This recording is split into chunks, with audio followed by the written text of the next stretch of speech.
Hello, how we all doing?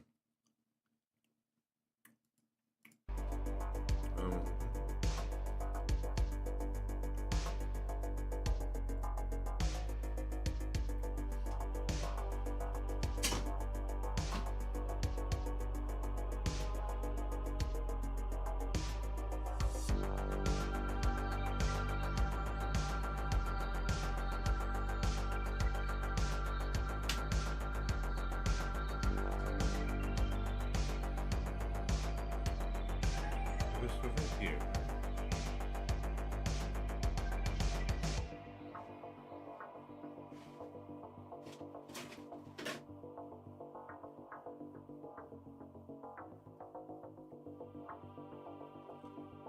Hey, what's up, Nostalgic? How you doing?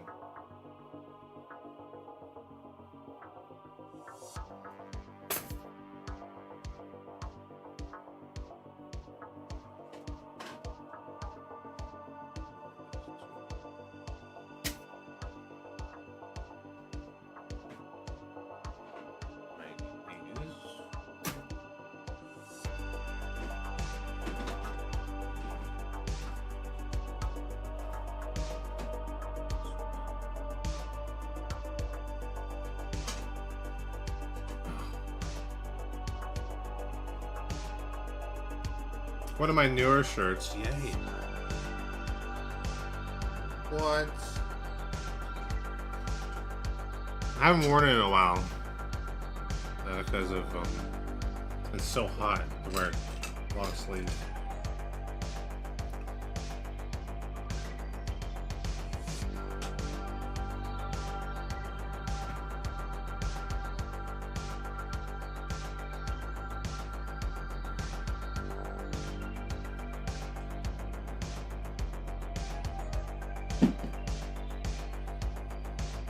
Right, it's been terribly hot. Not cool.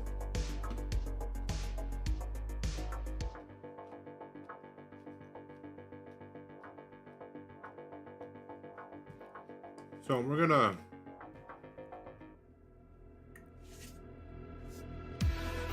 do some clay, I think, tonight.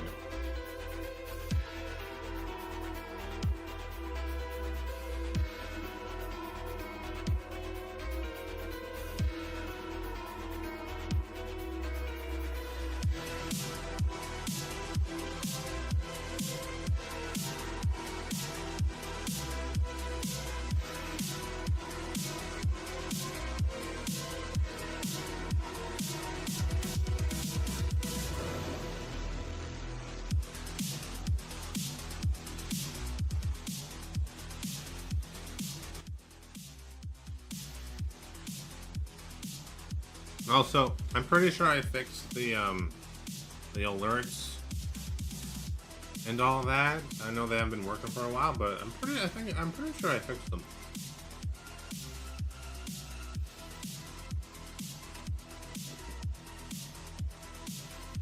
Of course, there's cat hair already on my.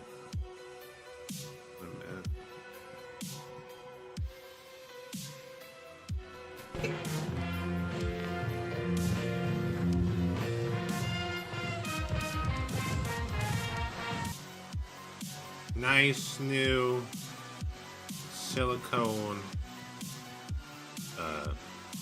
clay mats. Look at that, isn't it pretty?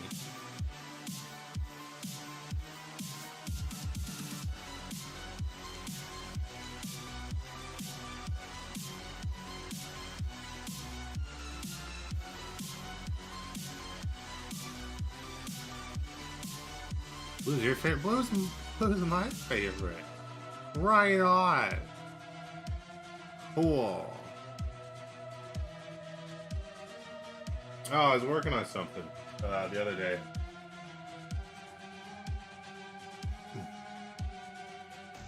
Like, isn't he ugly?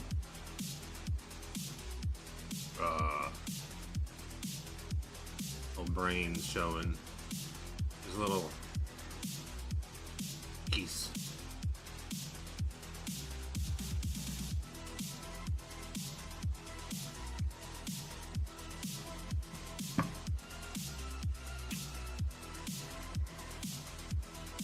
Oh, I use like just like beads. I have like a whole thing of beads.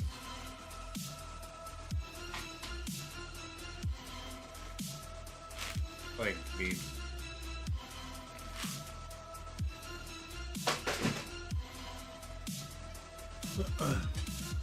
That's brain detail. Thank you. You like brain. I damn it, I forgot to hook up my other ring light.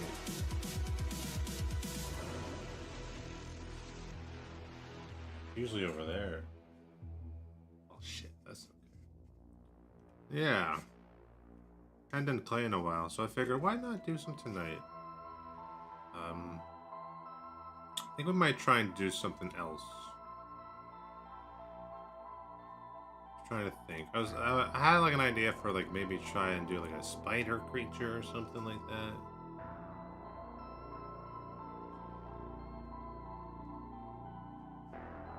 Still gotta add teeth to this dude. I think like big buck teeth or something.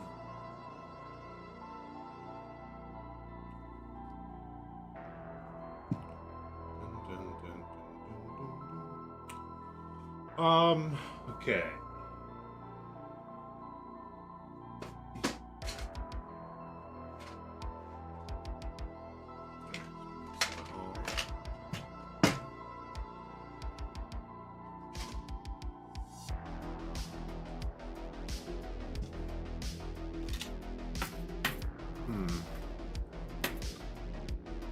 Maybe like a...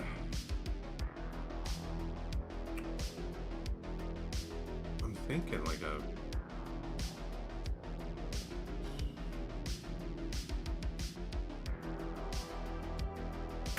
Spider... I need a reference though.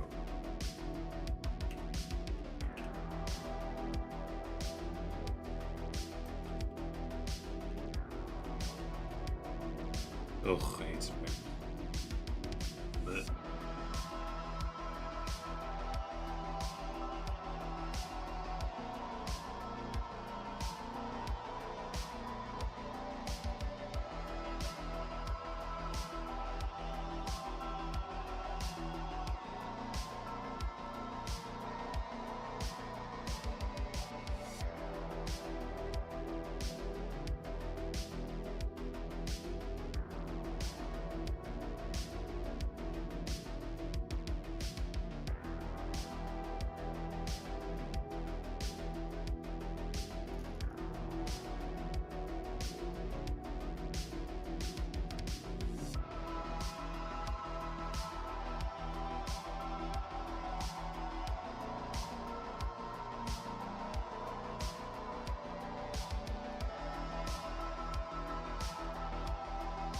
Go.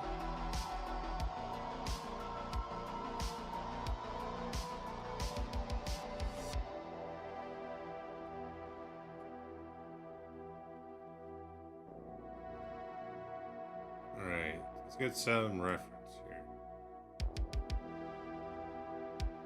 Of disgusting spiders.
just getting some reference.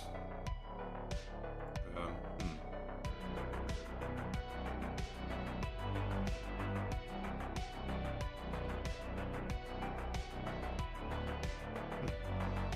Oh shit. Oops.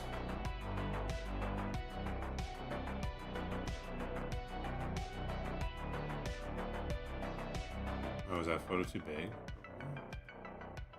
Copy. Paste.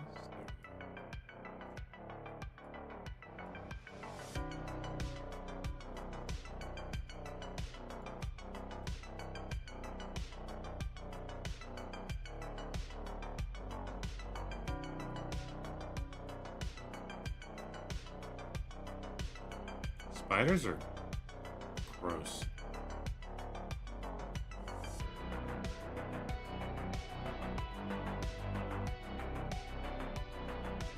I don't think we'll need the armature wire actually for this. Maybe when we do the legs and some other parts I've been thinking. Maybe I just need the tin foil.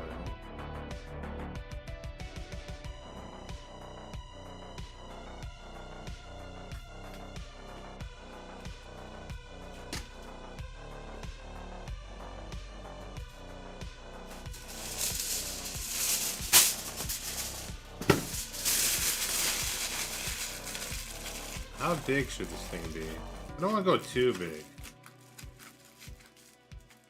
Like a good amount.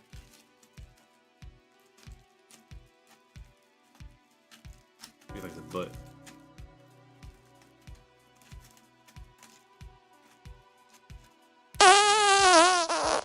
What's up, 2000? How you doing?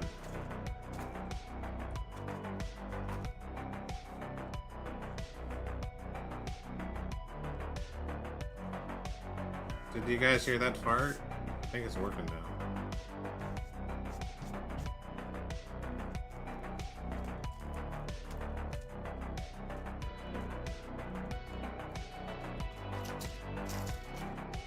Doing pretty good myself, man. Gonna do some clay stuff tonight.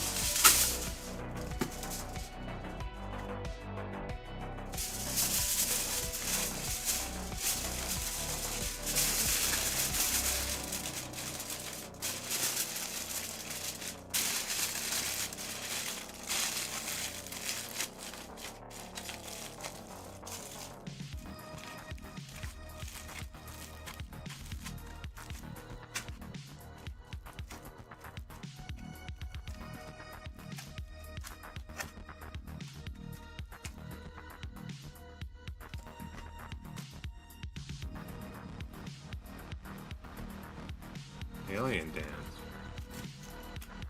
Don't play no dance in Alien.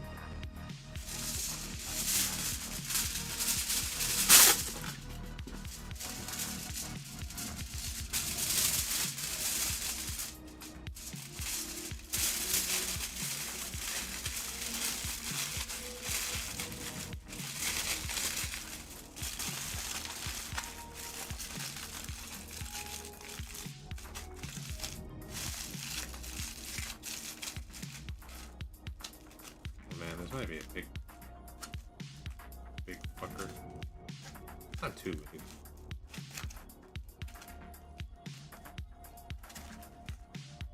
That's a good start.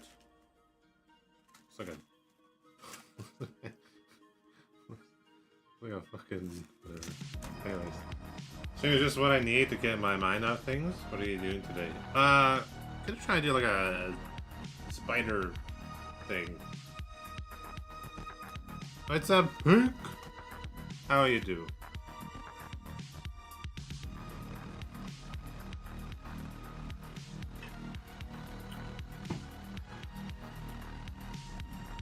Why are you so tired?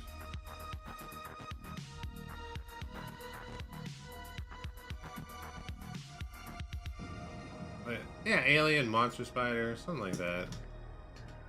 Or maybe like mushrooms growing out of it. Yeah, something like the mushrooms. Work? Gotta take my break. What? You gotta remember to take that break. Come on now.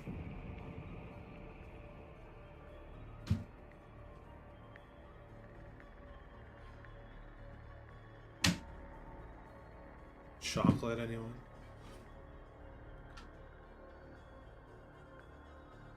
So your feet hurt and emotionally you're drained. I feel you there. My feet hurt and I'm also emotionally drained as well. We should start our own club. What do you think?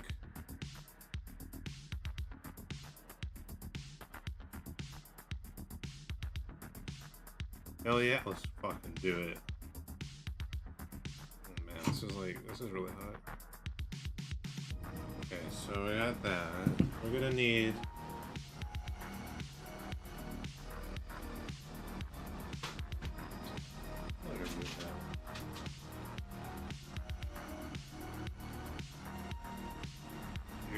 emotional support group? Yes, please. You're in? We're all in? Let's do it. Do it.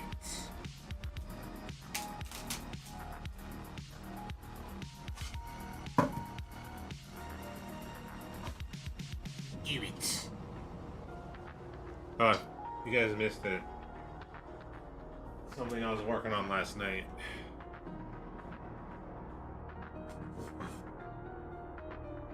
Oh, dude. Little zombie brain guy.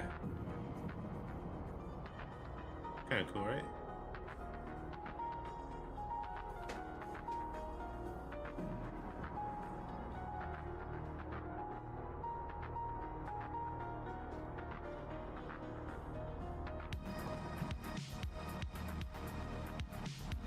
Pretty cool, right?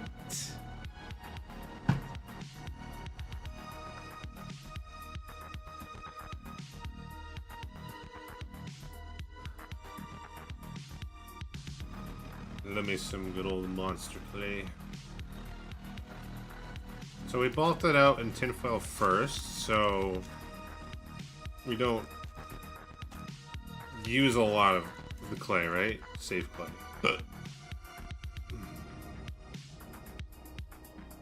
Oh, I thought it was fun watching Alien play Alien. It was fun. It was funny. I love watching people play Alien. It's always a good time.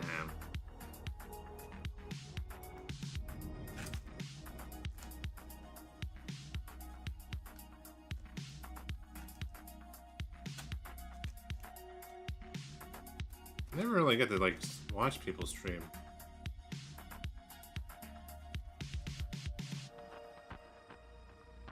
Gotta stop crouching.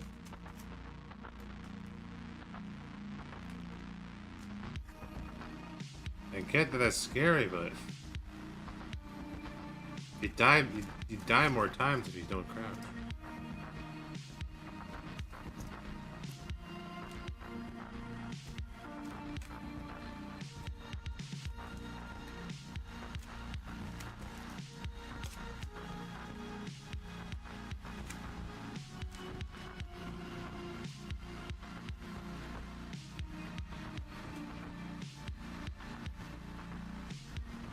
Trying out my new mat I got.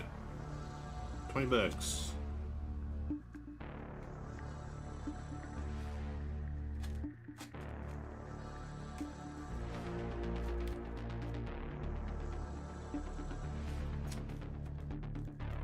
We got fat ass alien spider thing. Maybe I should have made the body thinner.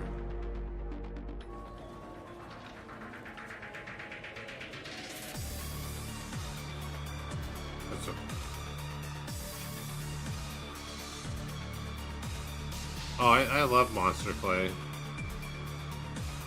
You can like melt it down to like a liquid form, or if you warm it up, it's really malleable, as you can tell. Right? But then when it cools down, it's like wax. So it's good for like just like fast ideation. What's that word again? Yeah.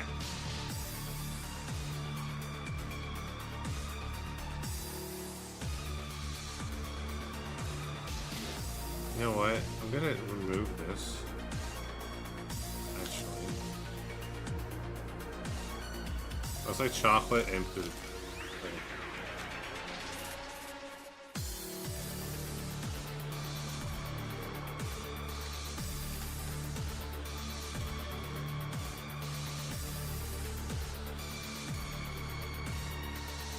Weird and confusing? I'm sorry to hear that. What's been weird and confusing about it?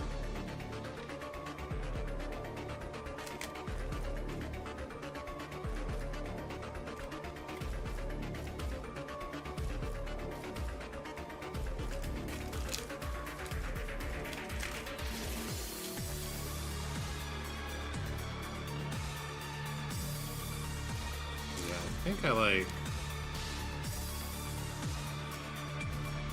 this one better.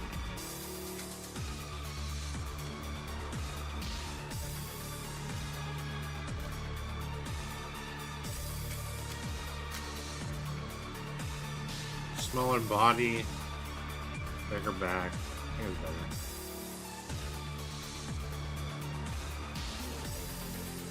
Stuff happened, broke up. Now she wants to get back together.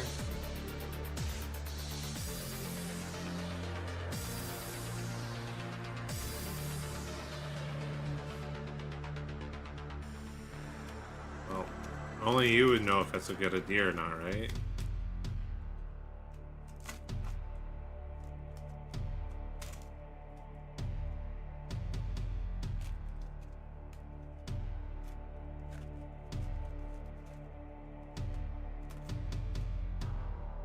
Yeah, you're allowed to say no.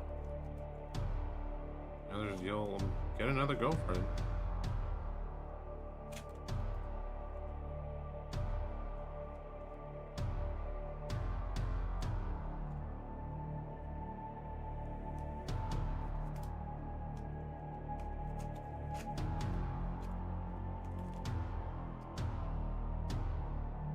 Follow your nose.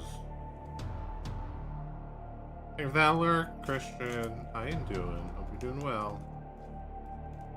As always.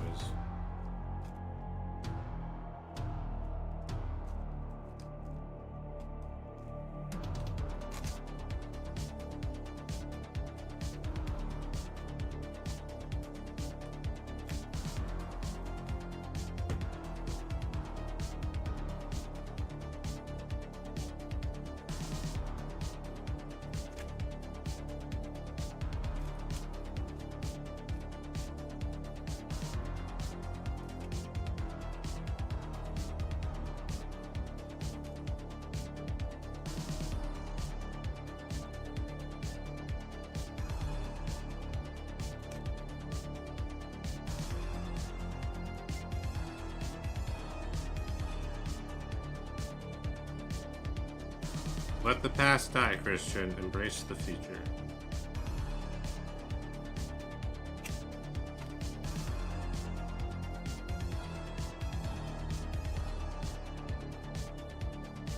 Okay.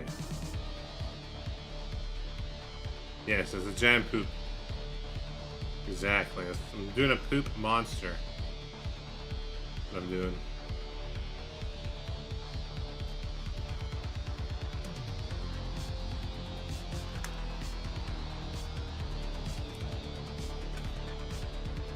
It's been a while since I've done clay. Something about it that's just nice.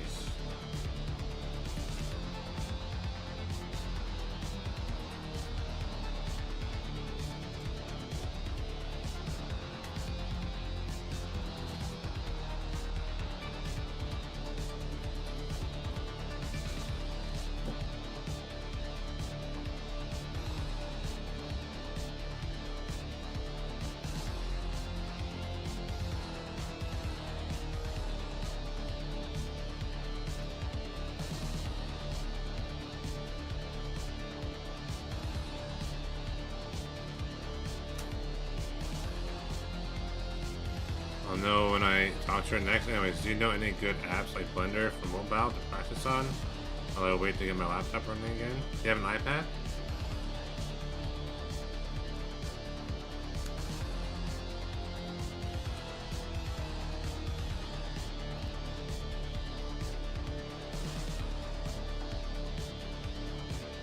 Your phone?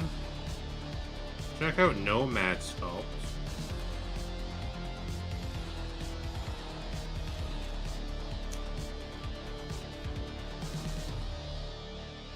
It's a sculpting app. I think I get it for phone and iPad and all that.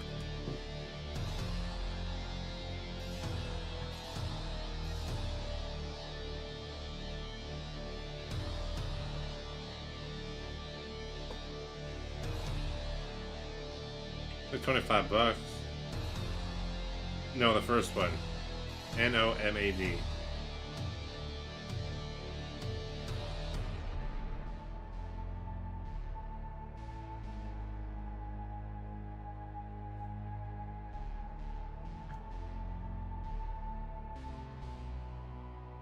Yeah, I got it for iPad and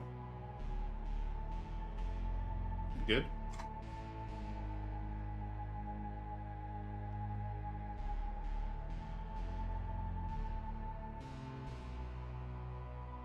Gotta heat this back up a bit more.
Yeah, Nomad Sculpt's good. I like that app.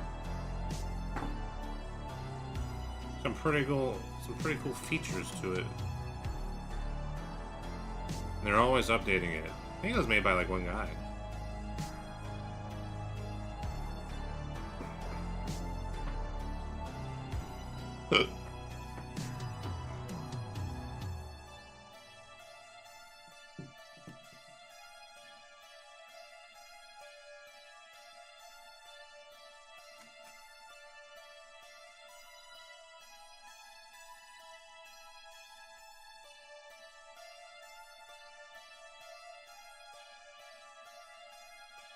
I was gonna Blender or ZBrush today, but and try and finish that the vampire, but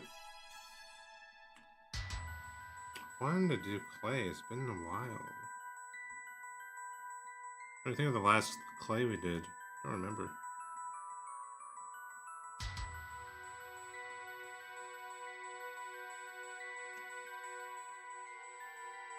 Also, new video up on the YouTube channel. Check it out. When we did Patrick, but I did something different. It's like art and scary story time.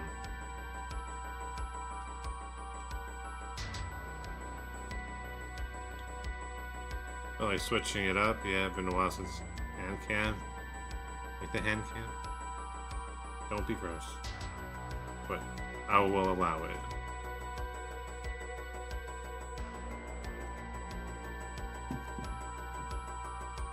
Yeah, switch things up. Why not?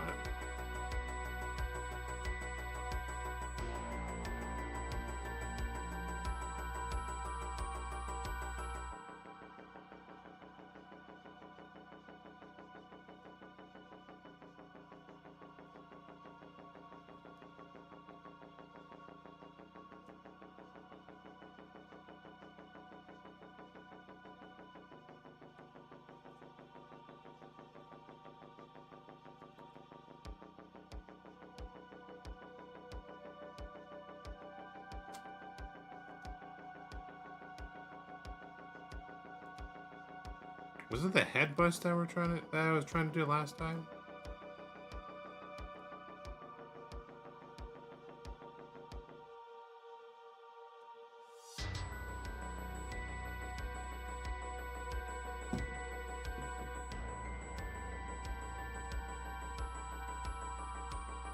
I am not happy with that head bust. It is.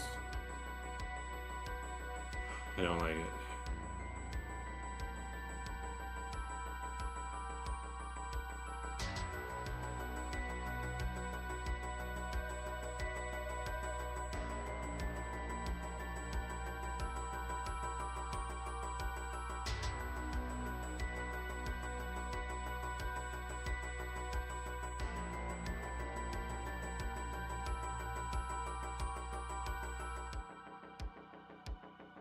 Gotta hydrate. Let's go.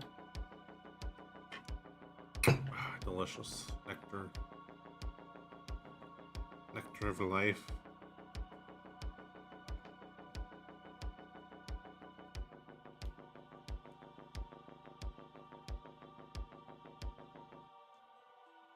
So this is either gonna look pretty cool or look like shit. So prepare your buttholes for that.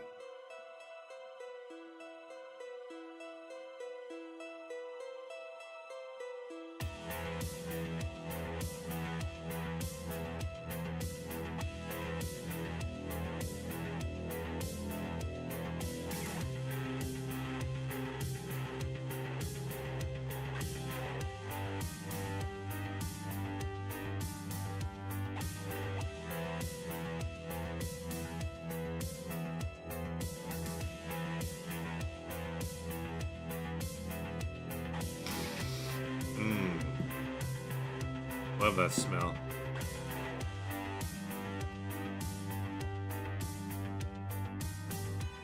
Smells like that time I lost my virginity.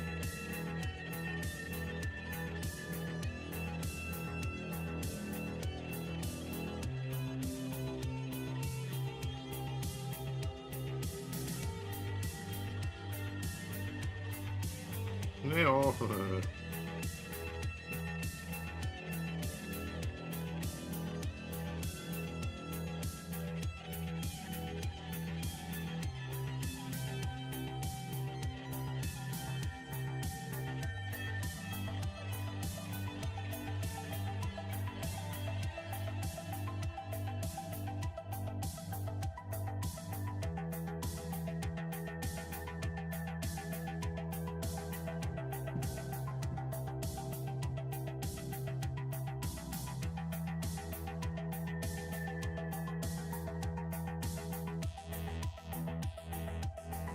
Should we listen to some scary stories? What do you guys think about that?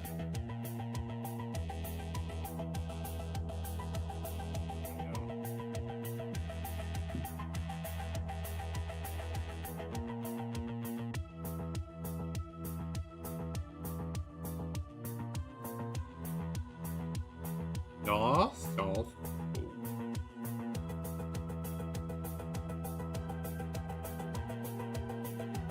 There we go. We've got the main form.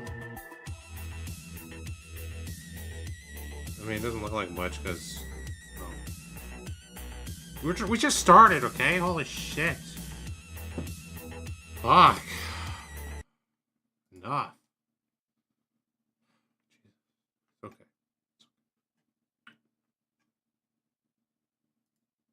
You're tuning into this episode because you love the creepy aspects of folklore. So Creepy I think you'd ass. love our other show, Freaky Folklore, which takes a documentary-style dive into monsters like the Wendigo, La Llorona, and the werewolf. Search for Llorona. Freaky Folklore on your favorite podcast app and give it a listen. And if you don't mind, leave a review for Freaky Folklore on Apple Podcasts and Spotify. Thank you. Don't let me keep you from this tantalizing 5-hour compilation of folklore horror goodness any longer. 5 hours. Enjoy, and don't forget to send me your scary stories at darkstories.org so I can narrate them in a future episode. 5 hours. Now, Holy let's shit. begin. A lot of reading. Camping Tales from Grade 7. From Anonymous. I live in Australia, and my school was pretty big on doing campouts and such. They had taken us out to some camping grounds at the base of a mountain. When we arrived, there was no one else there. We set up our tents and found the toilet block up a driveway. That first night, something strange happened. I woke up seemingly for no reason. As I struggled to go back to sleep, I heard heavy breathing right outside our tent. It was right next to my head. I looked over to my best friend. She was also in the tent with me, but she was fast asleep with her mouth closed. The heavy breathing was not coming from her. Not to mention, I'd been awake for about 30 minutes before I heard that breathing. The tents made quite a bit of noise when they were unzipped. yet I'd heard no one else unzip their tent. Whatever was outside, they were not part of my class. I was paralyzed, lying there praying that it would leave. I was scared it would open the tent and take me and my best friend. But after what seemed like forever, it finally went away. I never heard it walk away. It simply faded away. The following morning, I told all my friends what happened, but they all said the breathing was probably my friend sleeping next to me. The following night, my friend needed to use the bathroom, but I didn't want to leave the tent. It was very early in the morning when she had to get up, but there was a bit of light out. I forced myself to get up to join her. As soon as we step outside the tent, we see this massive footprint, followed by a tiny one. They didn't appear to be from separate creatures, but one. Something with one large foot and one tiny one. They were the only footprints on the dewy grass. My friend tried to ignore the weirdness of the situation, claiming it was one of the guys playing a prank. Oh, I that's pointed what out they that there were always no think. return footprints. So how did the Then guys they get back to die. their tent? She ignored me and started walking up the dirt driveway. That's when we hear this ear-shattering shriek. We were both immediately on edge. We continued up the driveway, slowly, quietly. As we turned the corner, we saw what caused the shriek. There were 3 freshly killed possums in a line on the road. Blood seeped out of their necks. My best friend turned to me asking if I think a dingo did that. I shook my head. There weren't dingoes around these parts. If there were, there would be a warning at the entrance of the campgrounds. My friend was now panicking. Then what did that? She asked. Your mother. I don't know. I still don't know. We made it to the bathrooms, and as we began to walk back, we bumped into a woman. She appeared to be in her 30s. She smiled at us and walked into the bathroom. As we walked back, I realized I didn't know where she could have come from. The only people at the camping grounds were from our school. There were no other tents or caravans in the open space, and the grounds weren't that big. They were surrounded by mountains, creeks, and national parks. We would have seen her tent or caravan. But no, there was nothing no one knew there. To this day, I've never told anyone about the woman or the possums. Minehune in Hilo, Hawaii. From Sea Philly 100. Hilo is the easternmost city on the Big Island, which is the easternmost island on the Hawaiian archipelago. Vastly different from the semi-arid Kona side, Hilo is a lush tropical climate, teeming with pristine virgin rainforest and wild jungle terrain. This encounter took place some 20 miles north of town at Uma Uma Falls State Park. There is a very sketchy route you can take to get out on top of the falls, but it is extremely treacherous, and I would in no way, shape, or form recommend it. So with that said, don't try this at home. Imagine, if you would, a 300-foot waterfall cascading down into a severe jungle basin, chock full of bamboo forest, coconut groves, and wild ginger. This story is told from the perspective of my friend from Hilo. Let's call her Jessie. I arrived at the trailhead right around dusk, as I was trying to catch the sunset out there. So I hurriedly gathered my things before throwing them in my day pack and hitting the trail. Right around 200 yards in or so, you can cut off to the left and get up on the ridgeline, leading down to the waterfall. So I hung a left and started climbing up into the dense jungle foliage. It was slow going through the bamboo thicket, but I gradually made my way out into this raw, exposed patch of hillside. It was incredibly steep, with nothing but ginger roots for handholds. To slip and fall would surely mean death here, and I remember thinking at the time, if I die, at least it's one heck of a way to go.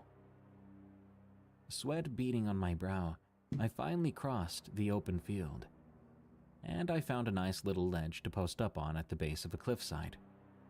I stopped there to sit and rest for a while, enjoying one of the most brilliant sunsets I've ever seen in my life. Deep, majestic hues of purple and pink that we just don't get back on the mainland. I was taking a moment to collect myself when a tiny little pebble hit me square on the top of my head before bouncing off down the hillside. What the? Another pebble bounced off the top of my head. "Hey, cut it out," I shouted. What puzzled me, though, was how someone could even really climb up above where I was perched. It was simply too dangerous. I stood up shakily and tried to look around. I didn't see anyone. The light was failing fast, so I started making my way back out across the open field. I was about halfway across said field when something caught my eye. I almost would have missed it, except for the fact that it moved slightly, kicking loose a bit of dirt and causing me to look up. What I'm about to say is going to sound crazy, but there it was, this little person standing there. Only they looked more like a garden gnome than anything. He was quite short, probably right around 1.5 feet, 2 feet tops. The first thing I noticed were his eyes. They were small and black, but full of curiosity, almost as if he was seeing something brand new for the first time, trying to process what it meant to him. He had this stubby little nose and pointed ears that sat very close to his head, suggesting the appearance of 2 small pointy horns. His mouth was closed, but I could see 2 tiny little teeth sticking up over his upper lip, right where the canines would be in a human mouth. He wore braided leaves for clothes, covering his tiny body and providing the perfect camouflage. His skin tone was a dark tan, but covered with what appeared to be elaborate stick-and-poke tattoos. He had a small pouch slung over his left shoulder, and he was holding a tiny little walking stick with an arrowhead on the top in his right hand. I went to shift my weight when suddenly he turned heel and sprinted up into the forest so fast it was hard for my eyes to track, giving him the appearance of a trippy little blur. It took me a minute to get over my shock, but it was now pretty dark, and I knew I didn't have much time left. I shimmied across the sketchy traverse, praying not to lose my grip. I finally made it back to the bamboo thicket, breathing a sigh of relief before entering the darkened grove. Ouch! Something pinched my ankle. I looked down, just in time to see a tiny little arm recoiling back into the shadows. "Leave me alone!" I screamed. Step on it. It was insanely steep, and I knew if I fell, it was more than likely no one would ever find my body. Heck, no one even knew I was out there. What an idiot, I thought, chastising my entire life's choices leading me to this precise point in time. Not to mention I was distinctly aware of tiny little bodies moving through the bamboo. Another pinch, this time on the small of my back. I turned around to the sight of one of those little buggers running off into the forest. "Hey, you little jerk," I exclaimed. That hurt! That was it. I knew I had to haul tail back to the car. I began jumping from pole to pole through the bamboo, only pausing to swat at the occasional hand poking out from in between the branches.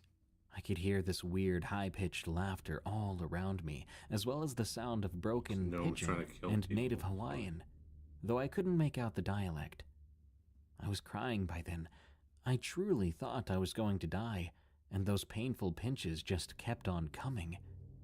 The laughter was at a fever pitch now, like these little guys were all riled up, whooping and hollering and carrying on. At last, I finally broke free of the bamboo thicket before sprinting back down to the trailhead. I fumbled for my keys, jamming the key in the keyhole and throwing the door open to my car. I briefly turned back to see the bamboo shaking violently. I jumped in my car to the chorus of those little pebbles raining down from overhead. I turned the key in the ignition and went bouncing down the road back down to Hilo, silently mouthing "what the heck" the entire way back. It took me a while to talk about it, but when I did, I was confounded by the rather casual, matter-of-fact attitude that people seemed to have about my strange encounter. "Oh yeah, bud, Minehune," they would say. I looked it up, and apparently the Minehune are essentially the Hawaiian equivalent of Irish leprechauns and predate the Polynesian settlers there. Oh yeah, they're just highly efficient hunters and trappers. They build complex traps for wild boar, and crafty little fish ponds to capture fish. They tend to prefer remote jungle terrain far away from humans, but they have been known to make their presence felt when defending their territory. There's actually some really cool academic research regarding these little fellows, as well as several other forest-dwelling Hawaiian races. The Nawao, who are large-sized wild hunters descended from Luanu'u, the Mu people, and the Wa people. My understanding is that some of these creatures are similar to Australian howleys or Vietnamese rock apes. Overall, I wasn't too scared. Rather, I was fascinated by the ordeal as a whole, and I've actually been back to that spot a couple of times. Unfortunately, I haven't seen those little dudes again. Or at least, not yet, anyway.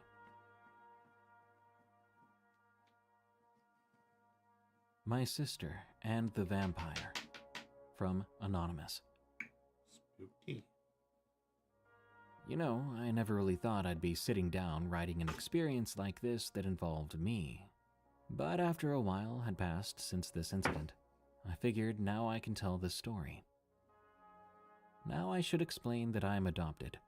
My parents were both unfit to be, well, parents, and so my aunt and her wife both adopted me and took me in as their own when I was about 12. Being adopted, I gained a brother and 2 sisters. My brother Roger was a Marine and was constantly away. My sister Felicia lived about 6 hours away from us. My sister Crystal was the only one of my aunt's wife's kids to live nearby. Anyway, at the time of this story, I was a senior in high school. It was winter break and I couldn't wait to relax for 2 whole weeks. Being the loner I was, I decided to stay home all break. My days mainly consisted of binge-watching Netflix and playing a crap ton of video games. Sounds That's awesome. just how I liked it, staying up until 5 a.m., then sleeping until 2 in the afternoon. One afternoon, I woke up to loud knocking at my door and the calling of my name. I reply with a groggy, "Yeah." Crystal's gonna be staying the night with her kids, while me and Sherry hang with an old friend tonight, my aunt explained and walked away. Great, I thought. Me and Crystal didn't hate each other, we just didn't have a single thing in common, so we didn't have much of a relationship. She was really into witchcraft and voodoo stuff. Stuff I thought was just junk she wouldn't let go of from her goth days in high school. She always seemed so normal during the day, but at night she'd get really weird and start blabbering on about summoning things. I never gave it too much thought, other than she's probably crazy. 6 p.m. comes around, and I hear my sister Crystal walking by. So I greeted them right away. "Hey guys," I say as pleasantly as I can. The kids respond with their cheerful noises and 1,000,000 hellos, but my sister didn't seem to notice. She didn't so much as look at me as she walked in and dropped off her kids' stuff on the couch next to me. Now, like I said, we weren't close at all, but we weren't on any bad terms. I expected her to at least smile and nod like she normally would. But no, nothing. Somewhat annoyed, I directed all my attention at the kids, listening to the tales of the museum they went to the other day. After some time, I felt as if I got my fill of social activity for the day and went downstairs to the basement, where my room was. It was around 7 p.m. or so now, so I knew the kids would be getting ready for bed soon. I decided I'd keep it quiet down here, as their room was directly above mine. I put on some Arrow and began my night of Netflix. About 5 or so episodes later, I hear a noise coming from upstairs. Sort of like someone moving furniture or something like that. It wasn't like a table or anything, though. To me, it sounded like a rug being pulled around. Whatever. Guess she's doing some moving around up there, I think to myself. But then it kept going. It sounded like she moved it all around the darned house. Annoyed, I walked up the basement stairs and opened the door, which led to the kitchen, closing it behind me as I walked in. I walk into pure darkness, except for the lighting of 3 candles all grouped together on the kitchen counter. Oh, are there witches? Save for the small area by where the candles were, I could not see a thing. I turned to my right and began shuffling my hand on the wall, looking for the light switch. Not having much of a sense of where in the kitchen I was, it took a moment. I want to say a solid 5 seconds after searching for the darned light switch, I heard a whisper coming from the darkness. It was subtle, and obviously directed towards me. "What are you doing?" I heard it say. "Looking for the Stumbled into light an switch orgy. because you only got candles lighting things up in here," I replied. Sounds good, obviously Scott. annoyed. How you doing, man? Before I could even finish my sentence, however, she cut me off as the last word Another left my idea. mouth. In what I could describe best as a whisper shout, she replied with, "He doesn't like that. You'll scare him off." I ignored her nonsense and eventually found the light switch. Flicking it on revealed the rest of the kitchen, but boy did I wish I left the dang thing off. They're having an orgy. It felt as if my heart stopped. My eyes widened in pure disbelief as what looked like the body of a dead dog lay on the floor in the middle of the kitchen, sitting in a pool of blood. They're having an "What orgy. the heck?" I exclaimed, unable to muster anything else. I backed all the way up against the wall, my back hitting the door as I did. It was the most horrific thing I'd seen in my entire life, until I took my eyes off the body. Turning to look for my sister, I saw her in the doorway that connected the living room and the kitchen. But she wasn't alone. Standing next to her was a man with a hood over his head. Thanks to the light now illuminating the room, I saw his face. He was a pale man, no older than 30, and his mouth was covered in blood. But that wasn't the first thing I Octopus noticed. killed her soon. The What I realistic first eyes noticed was are the way after- his face was Nice. formed. Oh, I got the real one. It was weird and Oh, unnatural. realistic? His Love that. forehead huge, his eyes just slits that didn't seem natural at all. He didn't look human. Feeling like I was going to lose my mind, I turned and opened the door behind me and began running down the stairs, fear taking over my body. I don't think I've ever been so scared in my life. Halfway down, I heard the chilling and adrenaline-inducing sound of loud footsteps following me down the stairs. I didn't close the door behind me when I left, so it would be easy for whoever was behind me to begin chasing me. This only made me speed up and sprint the rest of the way down, running as fast as I possibly could. At the bottom of the stairs, I didn't even think about turning around to see if I was still being chased, as I could still hear those footsteps following me. I ran down into the basement and quickly into my room, slamming the door behind me and locking the door as I did. Not even 2 seconds after I locked the door, a loud bang came from it, as if someone had run directly into it full force. The flimsy door instantly showed signs of giving in with the assault. I screamed at the top of my lungs, not sure what the heck I was supposed to do. Loud banging and knocking came from the door, and from the sound of it, it was 2 sets of hands knocking. Thinking on instinct alone, I grabbed my BB gun that sat in the corner of my room. Sure, it was a BB gun, and it wasn't even loaded, but it sure as heck looked like a real rifle. Anything to defend myself was good. I never considered calling the police as I entered self-defense mode, ready to bluff with this gun the moment that door came down, and it sure as heck seemed close.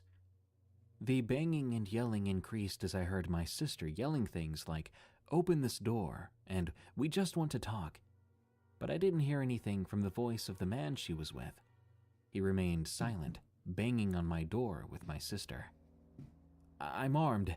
Come in here and I'll blow your freaking head off," I replied. Freaking head off. I didn't believe my own threat. It was just a half-cocked yelp in fear. No way someone would take it seriously. But oddly enough, it seemed to work. The banging stopped abruptly. The door, now cracked in the middle, seemed to hold, to my surprise. Everything just stopped. Everything had been so heated and intense, then as soon as it began, it just stopped. There was what I thought to be silence for a long while. I then realized the kids had woke up and were now Full crying cock? out loud. They could be heard Oh. clearly even down in the basement. Other than that, Better watch there yourself. was silence. Then there was a voice so cold, so chilling that thinking about it to this day strikes fear into my heart. "Our blood isn't the same, but you're still family. I wouldn't consume you, and neither would Thor." I had no reply to my sister's words. The word consumed echoed in my ears, not leaving for the rest of the time we stood at opposite ends of the door. Fucking She attempted to consume sound pleasant, but it only came off as sinister. After a few long moments, I guess they realized I wasn't going to answer. I heard them leave, out of the basement and back up the stairs, the best sound I had ever heard in my life. I dropped the BB gun, and I sat on my bed, attempting to figure out what the heck just happened and if I'd been dreaming the whole time.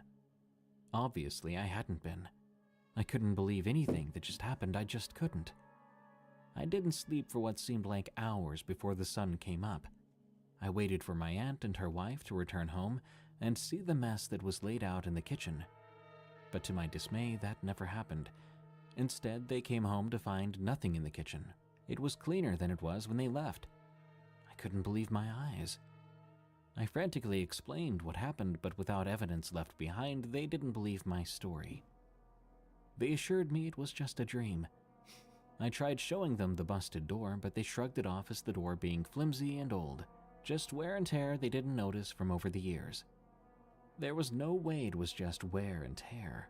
It looked like what one could only explain as a door that almost got busted down on purpose. I saw my sister Crystal only a couple more times over the next year.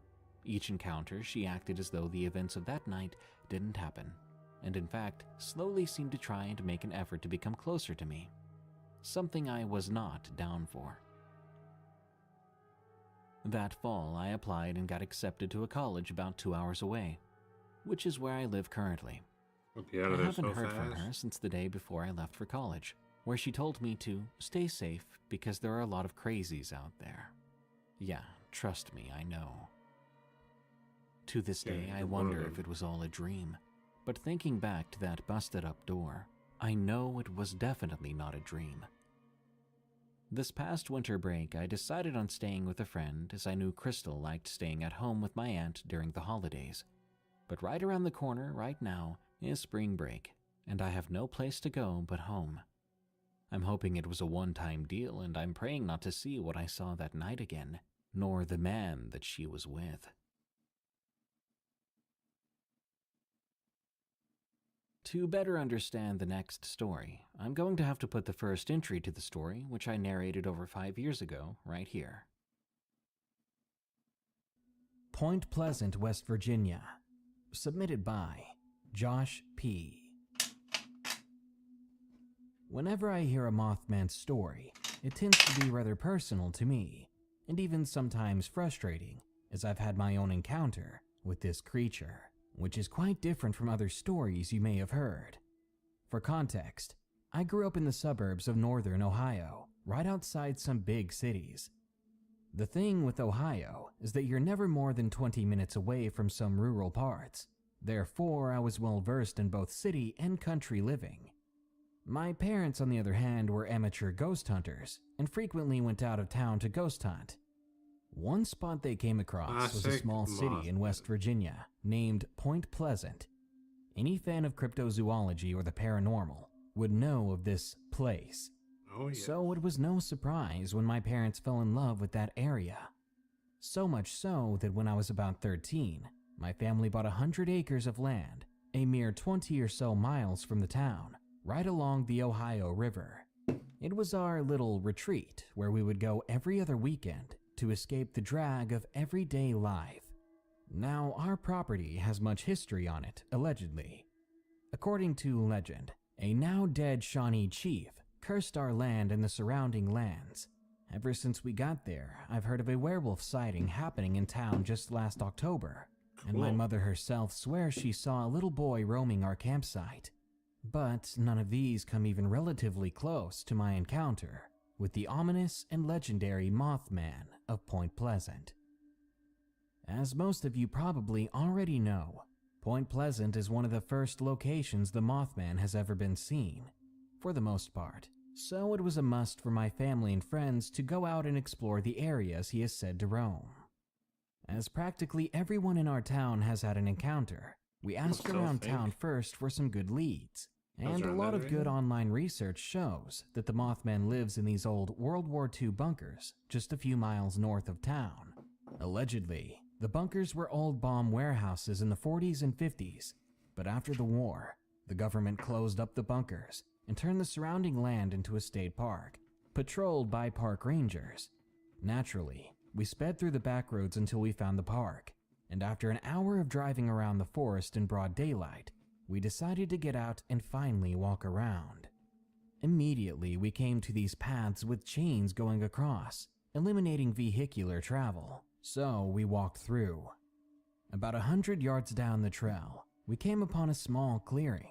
Immediately walking into this clearing, the hairs on the back of my neck stood up, and my heart seemed to skip every other beat. There, on the other side of the small clearing, stood a large concrete bunker, overgrown with the forest around it, like nature had reclaimed its territory. I honestly did not expect to find anything there, so upon seeing this, the story suddenly became that much more real. Gathering our courage, my friend and I walked up to the bunker together, which was clearly padlocked with one of those really heavy solid steel padlocks.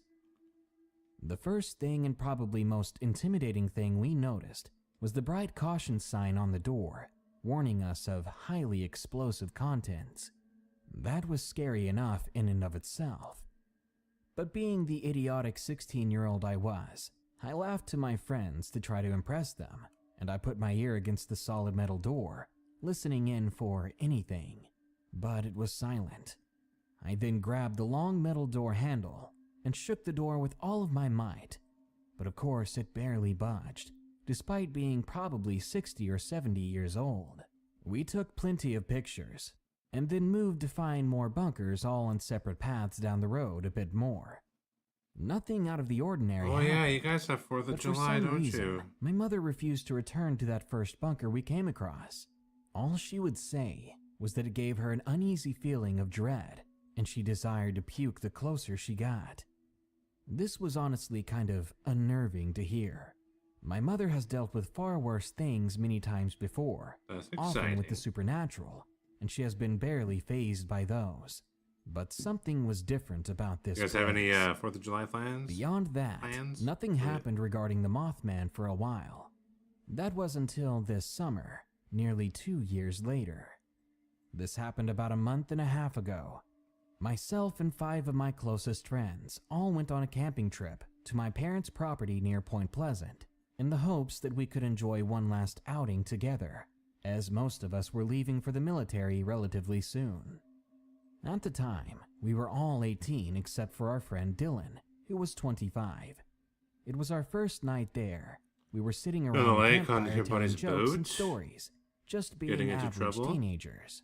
Hmm? All in all, our night was going really well, until about 3 in the morning, when my friend Dylan slept through the excused himself candidate to go to the fireworks. bathroom. The rest of us continued on hanging We out missed and ours laughing, too, so when a few don't moments worry. later, You're not Dylan alone. returned with a concerned expression It's on his pissing rain face. here. Jesus. When we asked him what was up, he told us it sounded like a deer was wounded down the slope a little bit. He was a big animal guy, despite being a stone-faced Army combat veteran, which made us chuckle a little bit. I told him that as we're on top of a mountain, the sound travels very well, and that it was probably nothing, but he insisted that it was You nearby like and that we animals. had to Who go the fuck check is it like out. that? You. Of course I do. So, admittedly a little curious Little cock. myself, I agreed. And our friends Brian and Luke stayed by the camp, while Dylan, Han, Mickey, and myself went over to check it out. Never As did. soon as we left the vicinity of the fire, we could hear the Monster groans of a or wounded deer carrying through Canada the trees. Sculpting supplies. It did indeed sound close, so we followed the noise until we reached a large ravine, with no way across. We stopped to assess our situation, and we noticed the Did cries ice of the cream deer Canada had made? suddenly stopped.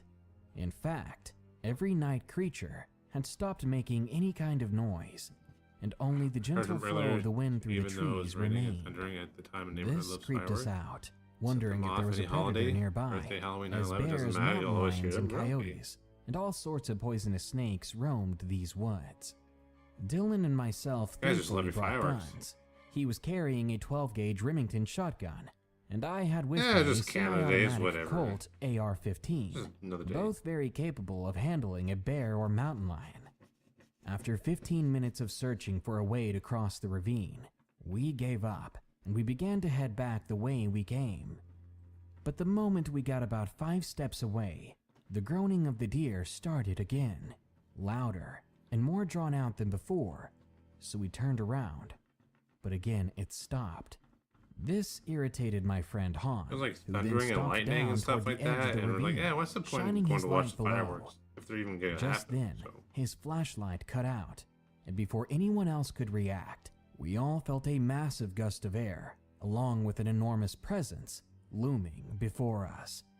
But we could see nothing but black. Then the ground beneath me gave out, and Han and I found ourselves tumbling down the ravine. Wow. We both hit the bottom hard, and we got up quickly. We scrambled for the flashlight or the gun, or anything to use to feel less defenseless. We could hear yelling and running above us as I scrambled for the rifle. Then it all went by like a blur, until we found ourselves back at the top of the ravine, gun in hand, running back to our campsite. We ran for what seemed like an hour, despite only hiking 15 minutes down the ravine. We both dropped instinctively when a shotgun blast rang through the air, and as we got back up, another shot went off, and another, and then silence. It was only then that I realized my leg was bleeding and Han was crying. We sat for a few moments listening and scanning the trees around us, when suddenly Han grabbed my shoulder and yelled for me to shoot it. Just shoot the thing. At that, I sprung around to see two red eyes staring at us from a tall tree. It was only about 200 feet predator. away and 30 feet up. I froze, and I was unable to shoot. I was mesmerized by those blood-red eyes. They seemed to have a glow about them. My sense of ease scared me even more, and it clearly shook Han as he just grabbed my shoulder and ran. We ran as fast as we were humanly capable of, until we finally broke onto the ridgeline into the camp, where everyone else was already scrambling. We ran. Immediately, we packed our things, got into the truck, and peeled out of there as fast as possible. No one spoke the whole way home, and it was only after 3 days of being back that we asked Dylan what happened with him and Mickey. He said that they began to run back, and upon realizing we weren't following, they turned back, where this thing, as he said, stepped into their path. He said he didn't have time to study its body. All he noticed was its immense height, wings, and those damned red eyes. He said that he thought it was a man, us perhaps, before he noticed those eyes. He said he didn't think, he just reacted, and shot at the thing multiple times, then turned back. But Mickey never had a chance to see it like he did. None of us except Han told our parents, and Hans didn't believe him apparently, and now he won't ever bring it up. Since then, I've been obsessively researching the Mothman, knowing beyond a shadow of a doubt that this is what we saw in those woods. Since then, my family has returned to our property multiple times, and we've had no weird encounters with the Mothman, surprisingly. Was he hunting us for stalking too close to his home at those bunkers? I don't really know. But I do plan on returning to the bunkers to find out more about this creature. So maybe there will be another tale to tell soon. Though I admit, I get cold sweats now when I simply think about going back there. Mothman's so cool. Mothman follow-up. Oh shit, there's a follow-up? Cool. A while back, I posted a story detailing my encounter with the ominous Mothman of Point Pleasant. I promised to return to the bunkers from the encounter, and I did. This happened about 3 or 4 months after the first incident. None of my friends from the first encounter went back. They either didn't want to go, guys see or the they left Five for the Nights at military. Freddy's So trailer? my good friends Alex and Jess volunteered to tag along. Both Alex and Jess have had paranormal encounters of their own, so you could say we were all more or less prepared for the trip. We brought flashlights, a professional-grade camera, survival gear, and paranormal equipment, including my parents' K2 EMF detector, which picked up on electrical and magnetic impulses, generally given off by paranormal entities. At least that's what I read online. We got down to our property, which was about 20 miles from Point Pleasant and the Mothman bunkers. It was about 1 a.m. when we pulled up to the campsite, so it was pitch black. The first thing any of us noticed was the way it felt. The usually peaceful hilltop was silent and eerie. You didn't. Oh, you It never felt played it? distinctly like something was watching us from the tree line. Not bad. We grabbed our bags and immediately crowded into the camper, where we locked the doors and drew the Looks shutters. pretty good. After all about an honesty. hour, we settled down, forgetting all about that creepy feeling and managing to catch some sleep. At about 6 a.m., I woke up to make some coffee, and I found that Jess Let's was take a already little break awake. and watch it. That's a great idea. I know.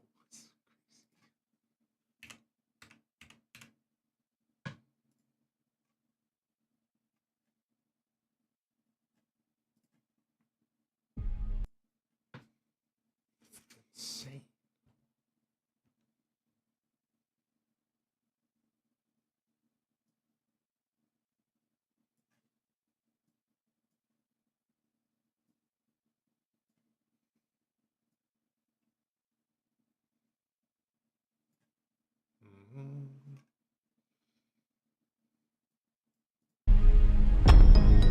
Hi, this is Mike. I was just calling to see if that job that you offered was still available. Yes. The security guard. I will take anything. This place was Love huge those. in the 80s with the kids. They shut it down years ago. The owner's just not ready to let it go yet. I will work and you will sleep. I understand. Give me your hand.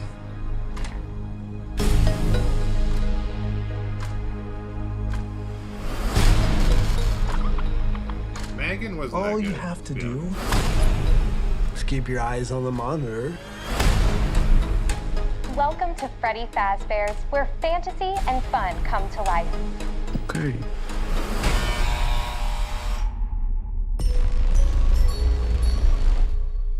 You must be new security guard. Can I help you, officer? Have you met them yet? Met who? Them.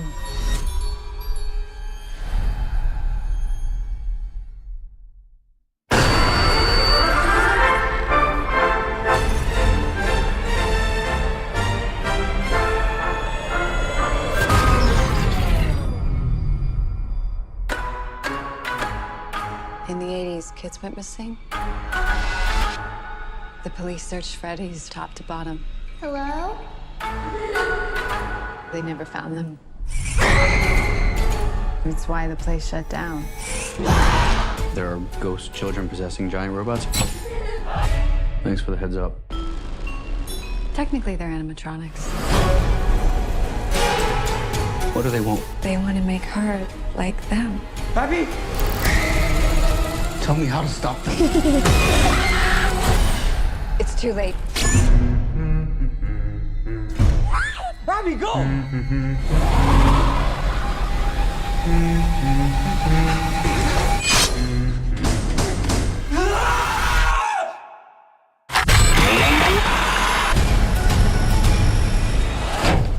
Where to? Why do I always get the weirdos? Hey, that's coordination.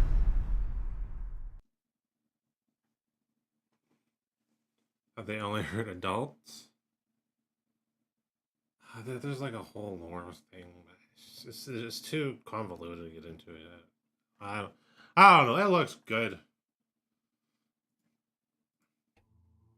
She asked if I would go outside with her, so she could smoke a cigarette, as we all three agreed not to venture It's out coming out alone past Halloween dark. too, so that's exciting. We sat there watching the sun barely begin to shed its rays over the trees, and we just made small talk. As she finished her smoke, we suddenly heard a light tapping coming from behind the camper, about 15 feet or so to our right. This freaked us both out, and we jumped up, immediately wishing we hadn't left our guns in the camper. As soon as we jumped, the noise stopped, and we heard crashing amongst the bushes behind the camper, as if something was running away from us back into the tree line. We bolted inside and locked the door, not venturing out until the sun was Five well Nights at above Freddy's us 4, I in the think, is sky. probably my favorite. My For favorite the next designs couple of of the days, we wandered the animatronics, town anyways. and our property, learning It's about creepy. colonial history and just enjoying the gorgeous sights. In town, we came across an obelisk where Chief Cornstalk of the Shawnee tribe was buried. He had been murdered by the early colonists, and is said to have originally cursed this land, and many believe his curse gave birth to the Mothman and the tragedies he invokes. Well, the Mothman was We like, also he noticed comes. a prayer stone which was used by the when there's, like, Shawnee something to gonna ward off happen. evil spirits with an offering. We kept that in mind if something were to go very bad. Later on, during the third night there, we were looking through the photos we took on the land, and we came across a picture Jess took of some cows on the land.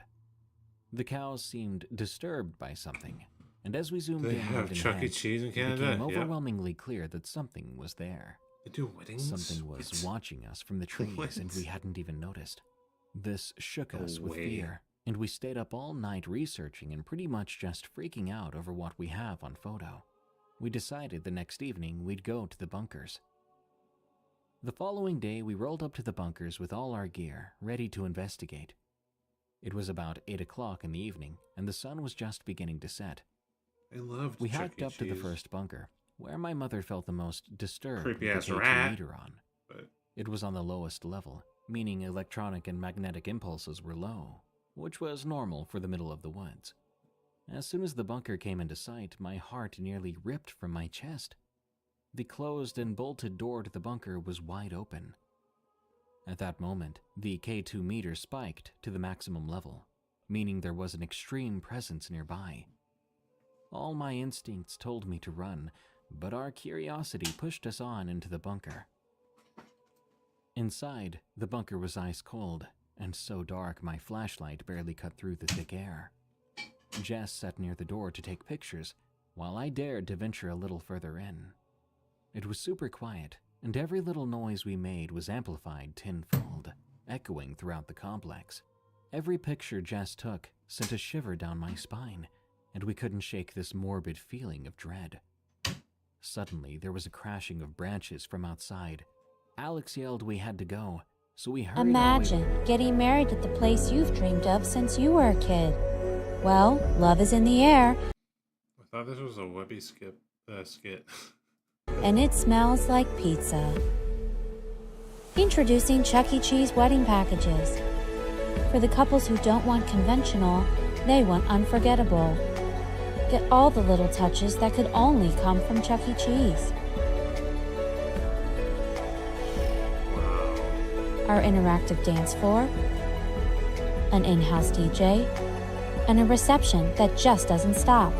As one of the most sought-after party destinations in the country, trust us to celebrate your special day in a special way. It's a real, wow, it's a real thing. Okay. Back to the entrance and out to the car, where we finally shook off that feeling of being followed. It's a real thing. What the fuck? We decided to try a few more bunkers before we left, but none felt anything like the first. I thought Chuck E. We Cheese was couldn't the shake kids' that eerie place. feeling, and Alex became increasingly paranoid, which made How's Jess and getting I married there? very on edge. As we got back in the car to finally leave, we saw headlights behind us, and as the truck passed by, it slowed to a crawl, but it was too dark to see who was driving. After they passed us, we pulled out to leave the woods when suddenly we saw the truck's taillights Fell asleep? disappear. Man, you must be really tired. They eh? didn't shift like it was turning or fade like they turned off. They simply ceased to be there. I didn't believe it, so I floored the gas, speeding up to nearly 60 miles per hour to catch this truck that was going no more than 25 on a straight, flat, narrow road. We made it to the end of the road in no time, but there was no truck. We all felt tingles down our spine. There was nowhere this truck could have turned or gone to escape our view. It just vanished. Nothing made any sense at this point, and as we drove back to the property, we went over every possible scenario that could have happened. The truck, the bunkers, the thing watching us in the distance by the cows. The bunker door looked as if someone or something had ripped it open from the inside, which would have taken an immeasurable amount of force, as outrageous as that may sound. We returned home the next day and looked at all the photos and recordings we took, now completely sure there's something stalking or flying through those darned woods in Point Pleasant. Hat Man, from Anonymous. Hat man. I was 7 years old when this happened to me. My family and I had just moved into our new house. It was my mother, father, sister, and 2 brothers. My parents' bedroom had a broken window, so my dad thought it best to sleep in that room by himself, while my mom and us kids slept on a mattress on the floor in the living room. We were really excited to be in our new house. We'd had a long day, so we called it a night and went to bed. A few hours later, I woke up to a noise. It sounded like someone was trying to break into the house. I was so scared I couldn't move. I was able to slightly lift my head, You need to go and to. I saw a figure of a man. That's him in all the wedding He photos. had no Oh, distinctive God. features save for the hat he wore. You go to I bed. would or describe just it stop as back and perhaps say a good fedora. night? Good luck with your job. Thank you. Good All night. I saw Love was a you. silhouette of a man. Thanks for hanging out tonight. He had no other dimensions to him, but I felt evil radiating off of his presence. Almost like a snail. Fear Don't engulfed worry. me when it felt we had made eye contact, even without actually seeing Almost his like a eyes. snail I spider realized he was hybrid. aware of my presence, Kinda just legal. like I was aware of his. He was standing in the hall, staring down at me. In the hall was a window. He started to bang on the window with one fist, all the while his body and head were still facing my direction. I was able to nudge my sister electronic drum awake. set today, and I'm She going was to a buy bit a used annoyed, drill but set, I quickly told her and then what we was can go over and happening. jam. Cute. I pointed I towards look the forward to figure. that. Let's The do it. look on her face was sheer terror. Let's just. She fucking quickly hid do under it. the blanket, and I followed suit. We continued to hear the noise until sleep caved in. All the noise. I woke up the next morning, and everything seemed normal. I asked my sister if she remembered last night. She looked at me in a weird and puzzled way, telling me she didn't know what I was talking about. I don't know if she was in denial or truly didn't remember. All I know is after that experience, more paranormal experiences soon followed up, even to this day. Like what? Like what? Ghost Hound, from Anonymous. This happened a long time ago, so my memory of it isn't super clear. But I remember being quite frightened after something strange happened in my own backyard. I was about 8 or 9 years old at the time, and my friend and I were hanging out at my house. We were having lunch in the yard on a beautiful sunny fall day. The fence at the time had seen better days, and there were lots of fairly big gaps in it that rabbits and stray cats often went through in and out of the yard. Seemingly instantly, a cloud covered the sun, and a huge gust of cold wind came through, blowing leaves everywhere. Our attention was then drawn to the back alley, where we saw a large dog behind the fence of the yard. The dog's appearance seemed odd. There weren't many dogs in the neighborhood either. If I remember Was it a black correctly, dog? it was brown and white, Oh. and it looked like a smooth collie. Something about it wasn't right, though, and my friend and I were both frightened by its presence. We watched this dog as it walked down the alley, when all of a sudden it began trying to get in the yard. Oh, thanks, 2000. It wasn't barking, Have yourself a great which in night. Thanks for hindsight hanging for a seems bit. very odd due Love to its you. abrupt aggression. Platonically. It was viciously snarling and clawing at one of the gaps in the fence, shoving its head inside. You'll figure out your predicament. This Don't was when we worry. noticed that its Trust eyes your were a gut. bright, glowing red. Good night. With the only barrier between us being a rickety old fence, we both panicked. We got ready to Ostrich. sprint back inside the house, but as soon as we got up, the dog just stopped clawing at the fence. It then turned away calmly, and just as it appeared, another huge gust of wind went by with leaves everywhere, and it was gone. There was nothing left in the alley besides dead leaves and garbage cans. No trace of that dog, no sounds of it running away. And trust me, it would have had to run to not be seen by us, due to the length of the yard. After it was gone, we took our food back inside, and we did not go back out without our parents with us.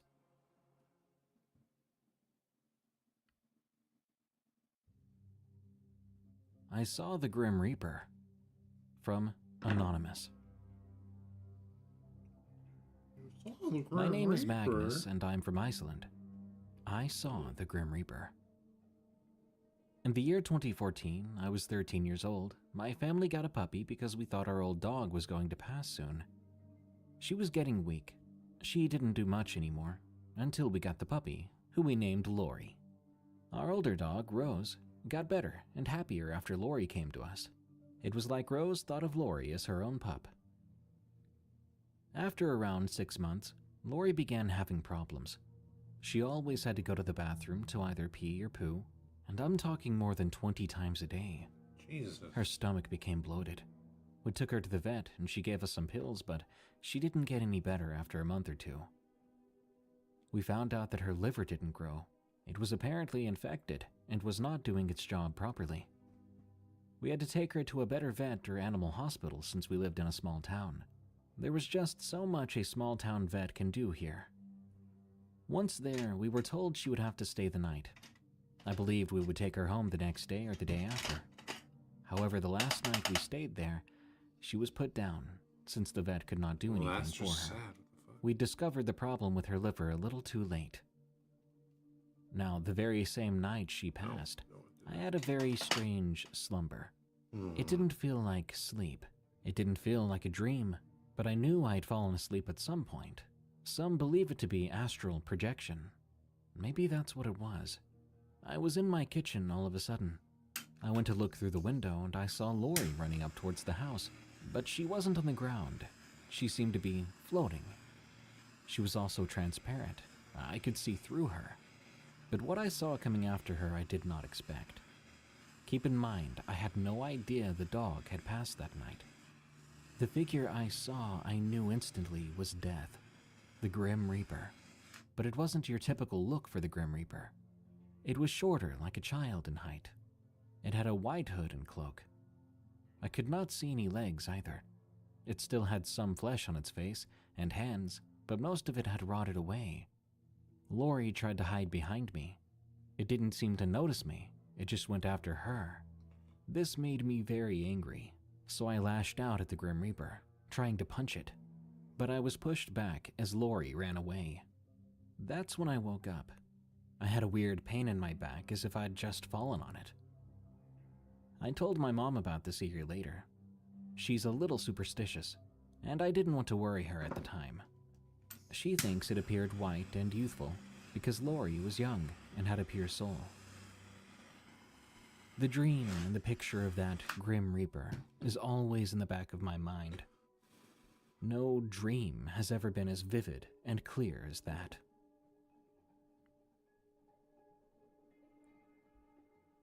Bloody Mary Disaster. Gross. From Anonymous. It was a typical summer day. Me and a few friends of mine were playing late-night football in my backyard. Our parents were over at a neighbor's place for a house party. After a while, we decided to go inside. We were browsing the internet, seeing a few people doing the Bloody Mary challenge. It was the usual, people saying her name in the dark bathroom, screaming as they claimed to see her, and then the video ends. My best friend, Josh, smirked and suggested we do the challenge ourselves. Are you crazy? No way. One of my friends, Paris, said. That's dumb. That's for She kids. sounded pretty scared, and I shrugged. kids. Don't worry, it's not real, I stated. Josh chuckled and grabbed a few candles as his cousin Daniel grabbed my dad's camera and turned it on. We got ready and headed into my basement bathroom to make it more creepy. I lit the candles with the lighter I had, then we closed the door and turned off the lights. I sat the candles on either side of the mirror. By then, Josh and Daniel were so excited they were bouncing uncontrollably. I had Paris hold the camera. I still had the football with me and gripped it hard as Josh, Daniel, and I all said her name in unison. After a few seconds, nothing happened, and I sighed. See, Paris, nothing happened, I said. I looked at her. She looked pale, and I looked at her worried. Paris, you okay? Josh asked. We then heard ragged breathing, but it wasn't coming from any of us. It was coming from the mirror. Shakily, we all turned to it, and we saw her. A girl in the mirror, another figure in the room with us, only in the mirror. The girl banged on the glass from the other side as we all screamed. Then I swear she reached out, her nails digging into my football and popping it. We hauled tail out of there, escaping to the neighbor's house. We told my parents and they came straight back to the house. We saw shattered glass from the mirror and a broken camera.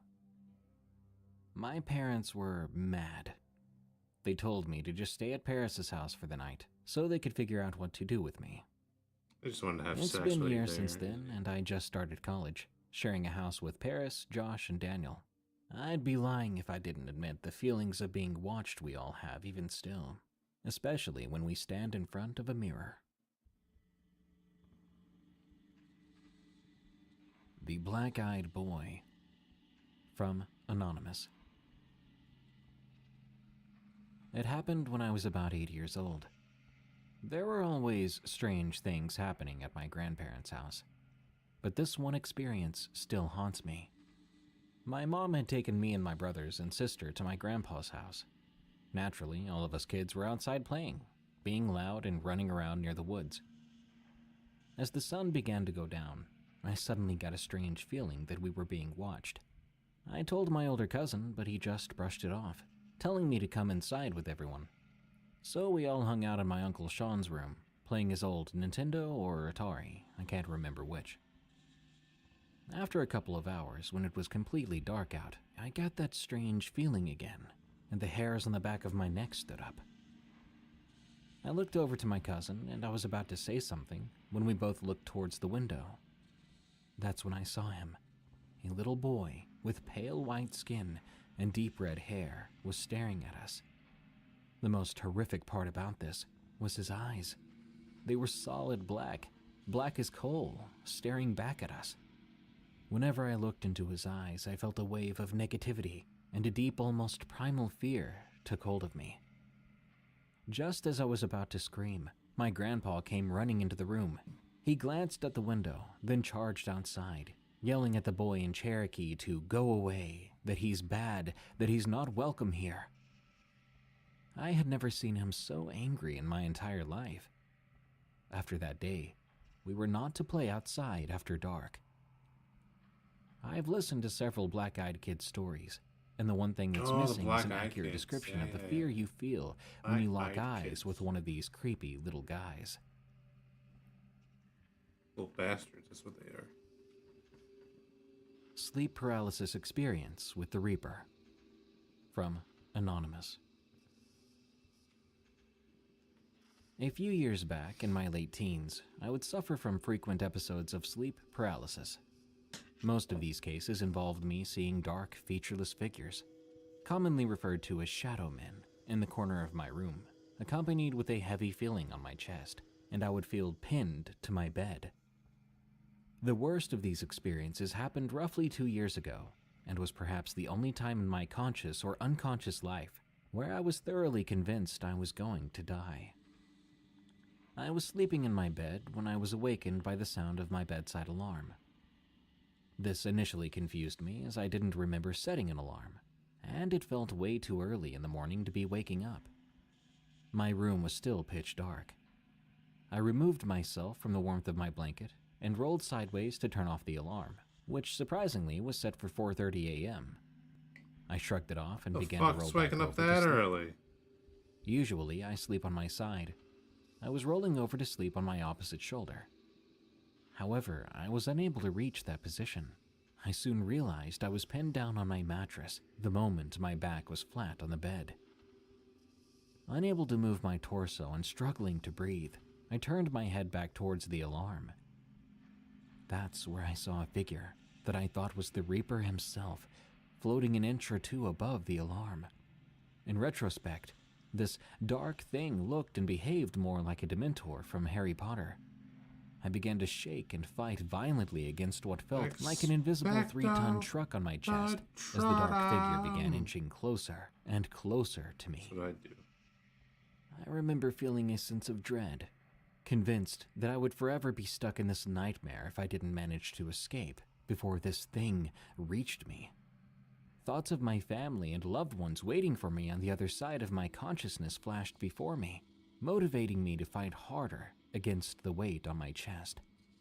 The thing was now right next to me. This reminds and it me began of to the whisper something in my ear, Insidious. just as I was able to break free from the invisible chains A new one and should be wake coming up out from soon. my nightmare. Oh, I awoke in a panic to find myself in my pitch-black room, my bed and body soaked with sweat. I immediately rolled over to check my alarm and was horrified to find that it had indeed been set to ring at 4:30 a.m. A cold feeling of utter dread suddenly filled my body, and I didn't manage a single minute of sleep for the rest of the night. The most horrifying thing about this so-called dream was that I felt the Reaper-like thing had used the alarm to bait me into its ambush. It was like it knew I was safe from its clutches so long as I was wrapped up underneath my blankets. It used the alarm to lure me out of my safety. Fortunately, this was the last of these experiences I've had in a while, but I still often check my alarm before going to bed to see if it had been set at a strange time by something. Skinwalker in Tuba City. From Anonymous. This is my true Skinwalker story. At the time of this experience, I had no knowledge, nor had I ever heard of a Skinwalker. I was 19 years old at the time and lived in Phoenix, Arizona with my parents while attending community college. My sister-in-law had asked me to go with her to Tuba City, Arizona, to visit with her mother and pick up some papers. Her mother was a school teacher there on the Navajo reservation. We would be staying there overnight. Her mother lived in one of those small government houses on the reservation. There were about 3 or 4 houses near her on a small paved street. Except for a few buildings near there, it was pretty desolate. My niece and nephew were with us. We'll call my sister-in-law Mary, my nephew Mike, and my niece Amy. Mike was 10 years old at the time, and Amy was 9. It was early evening when we finally arrived in Tuba City. We had stopped at a fast food restaurant on the way to pick up dinner to go. Upon arriving at the house, we all ate together at a small kitchen table.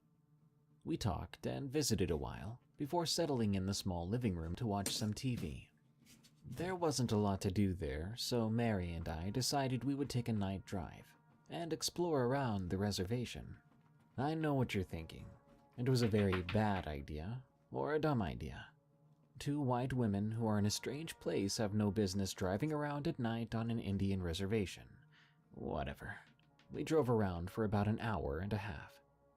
Surprisingly, nothing weird had happened yet. We were just laughing, talking, and listening to music as we drove up and down dirt roads. After a while, we decided to head back. When arriving back home, we stayed up a little bit later, then decided it was time to go to bed. I slept in a small back bedroom on a twin bed next to a window with horizontal blinds.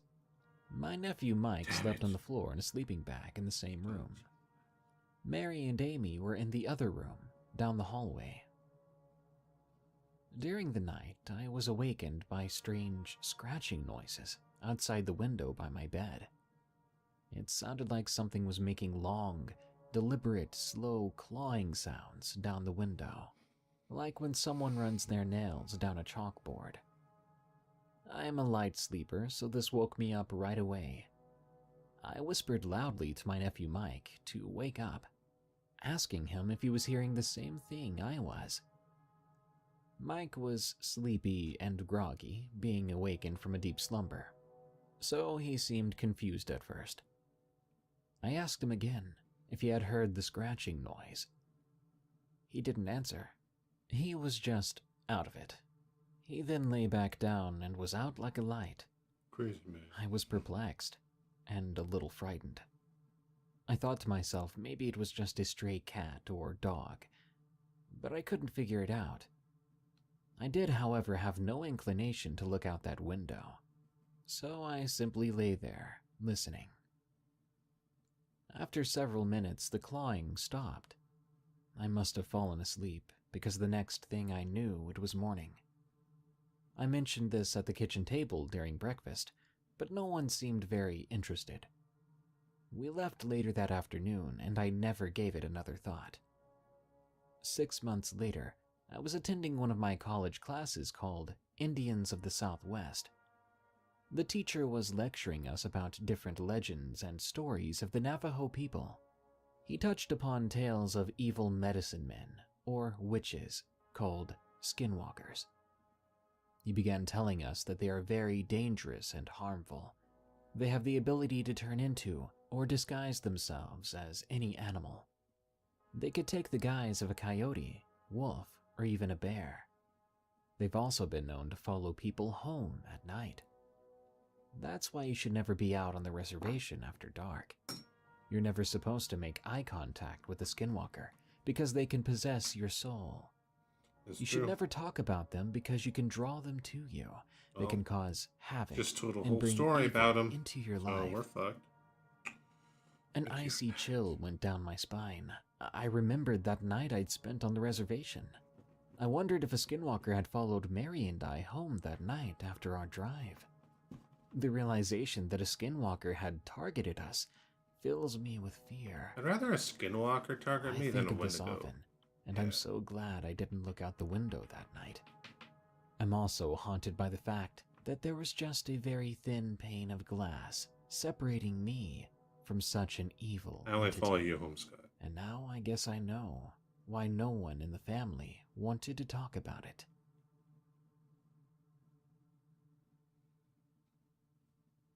My Mother's Haunting, from Fallen Angel. The year was 2004 in Southern California. I was 16 years old. I'm Native American, Navajo. My grandmother was a medicine woman and at a young age was in the process of teaching me her ways.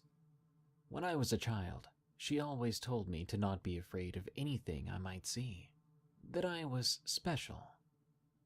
Ever since then, it was like a gate opened in me, and I began to see things and feel. I do hear them sometimes, cries and screams like whispers in my ears. This causes me to have to wear earbuds to sleep, playing some music, in order to drown them out and sleep. Screams of the fallen. I've been through a lot of hauntings through my childhood, till this day in 2021. But this haunting was one that has upset me, as something attacked my mother.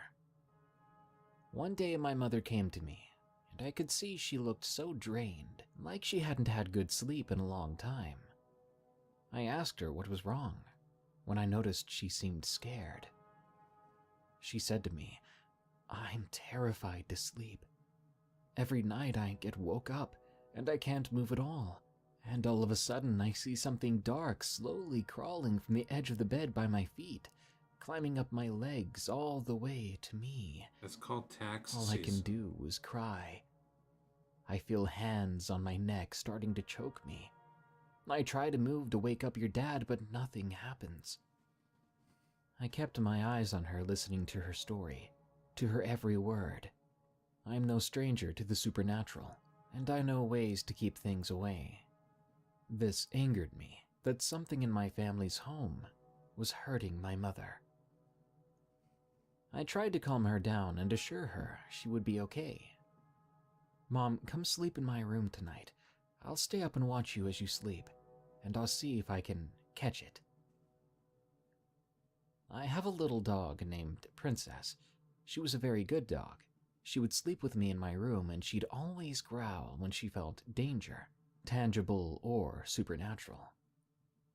Through the night, she would keep watch of me all the time, and she made me feel safe.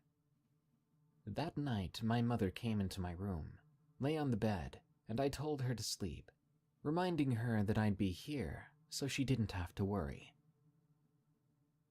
It was around 10 p.m. at the time, and she fell fast asleep. I stayed up right next to her, with my dog in the middle of us. The dog soon fell asleep, too. At around 2 a.m., Smell of beats to it. nothing had yet happened, so I got up to use the bathroom. As I was coming out of the bathroom, I looked at my bedroom door, which I kept open just in case, and a dark figure ran past inside. In my head, I thought, well, here we go. I walked back into my room and closed the door behind me.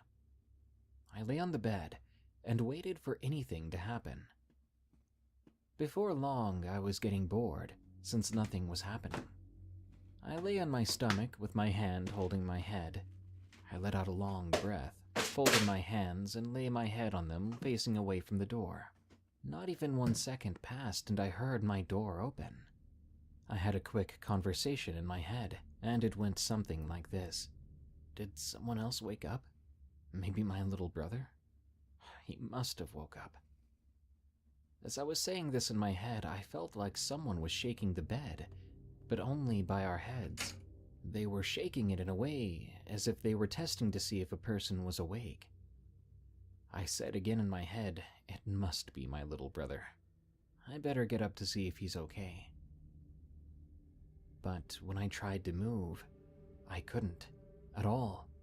My head, my hands, nothing. I was completely frozen. The moment I noticed I couldn't move, I began to feel something climbing on the bed and on top of my mother. My heart began to pound, and I was thinking of what I could do. I felt something like a leg on the side of me from this thing that was on my mom. The bed felt like it was sinking in the middle, and whatever this was had its foot on my dog. My dog didn't even move either, didn't make a noise this whole time. I fought in my head, saying I had to do something. I need to. Think. At that moment, my side began to feel like it was on fire. It hurt so bad, making me lose focus on trying to think. But I endured it all. I blocked out the pain, my fear, my panic. I said to myself to pray. I couldn't believe it. I couldn't remember any prayers at the moment, nothing. I couldn't even make one up. I was blocked, so I looked at my hand that was close to my face and I tried to focus on it, saying in my head, "Open your hand. Just open it." I tried and nothing was happening. I kept saying it over and Give over. him like a little beret. It felt like hours now, but I needed to fight this and save my mom from this evil spirit. But then I felt the top of my fingers. I took that and I began to try and open my hand fully and slowly. I could feel it moving. As I felt my hand open just a bit, this thing jumped off my bed and ran out of the room. I heard my bedroom door slam shut, and as it slammed, I felt this surge go through my body, and I could finally fully move again. I looked at my mom, and she was okay. I let out a sigh of relief and tears just started flowing. My mom woke up, asking what had happened and why I was crying like that. I told her, let's get out of the room. So she and I went to the living room, and I told her everything that occurred. After that, she looked so scared. As I finished the story, we heard something that sounded like something running on hardwood. Let's get the fuck out of here. And it was coming from the attic. But this time, it sounded like it was trying to get away. And then it was gone. We didn't know what it was that was haunting my mom, but after that night, it never came back, and my mom thanked me for helping her. The Woods of Yosemite and Stanislaus, from 3rd GR2T. I'm a local to the Mariposa and Yosemite National Park area. I've lived here as far as I can remember, and in my time here, I've definitely experienced weird things. While I have several stories, I'll tell the one that sticks with me the most. To start, I'm Native American, from several tribes, including Navajo and Miwok. As far as I can remember, even as a little kid, something has always bothered me about the Mariposa and Yosemite area as a whole. This particular event took place towards where Yosemite and Stanislaus National Forest meets. It was deer season, and my family and I went hunting within the Stanislaus National Forest. We'd heard about an area that had decent-sized bucks. We decided to set up camp and to head out the next morning. The area we set up camp at had a clearing to our left and a hill in the distance, and a forest and brush to the right. This was the first time I'd ever hunted this specific area, but according to some family, the hill in the distance across the clearing was an old Native American burial ground. This I never proved or disproved, no matter how much I researched. The first night was very uneventful and quiet, like dead quiet. No owls or coyotes, nothing. We spent the next day hunting with no luck, besides spotting a few birds. As we came back to camp and night settled in, we noticed once again it was dead quiet. Later that night, I was up alone thinking to myself when I heard footsteps. I tried not to think too much of it. I mean, we were in the woods, right? It was probably just an animal. The night was clear, after all, no clouds, full moon, lots of stars, but the longer I listened, the louder and heavier these footsteps got. But as I looked outside, I couldn't see anything, and we were on flat ground, and yet I could see nothing. I started to think that's weird. I did a small scan in a 360-degree direction with a flashlight, and still nothing. I could definitely hear the footsteps still, and I could smell a low odor, but I couldn't distinguish what it was. Just as I began to think this was weird, I heard a howl off in the distance. It was closely followed by several more. The thing that took me by surprise is the fact the howling I heard got a reply that was way too close for comfort. The howling continued as well as the footsteps for most of the night. It seemed to get close and then distance itself several times over. I get most of you hearing this story probably think it was just some animal. I myself thought that until I realized coyotes don't have heavy-sounding steps or a weird underlying smell. I definitely felt watched, but tried to rationalize it to myself, but I just couldn't find a good explanation that suited my mind. The following day was quite uneventful, just more hunting with little to no animals seen, though it did seem almost quiet again. No birds, no anything, just the occasional breeze. That night we broke camp and went back to Mariposa. While the day was fine, that night was not. When I was home that night, I had the overwhelming feeling of being watched. I felt super paranoid. This feeling seems to happen every time I am back close to Yosemite and Stanislaus's border, or when I'm in Stanislaus National Forest, even if this event is not on my mind. I know this story may not seem exactly scary, but it has bothered me for a long time. I just don't speak about it. I understand some people may have explanations, but certain things of this event don't make sense to me. My uncle's skinwalker suspect, from D the Beast 14. My uncle is a cop in Salt Lake City, Utah. Odor that I remembered. One night on March 12, 2016, he and his partner were sent to respond to a call. The call was made by a husband and wife driving by a beans forest. or maple? They saw two hikers dead and partially mutilated. So my uncle and his partner were sent to go check it out. Like, could he smell which ones? Coincidentally and thankfully, my uncle's partner is of Navajo descent. If he wasn't, I don't know if either of them would be alive today. The two of them arrived at the scene. Two men that appeared to be in their early 20s were, in fact, mutilated.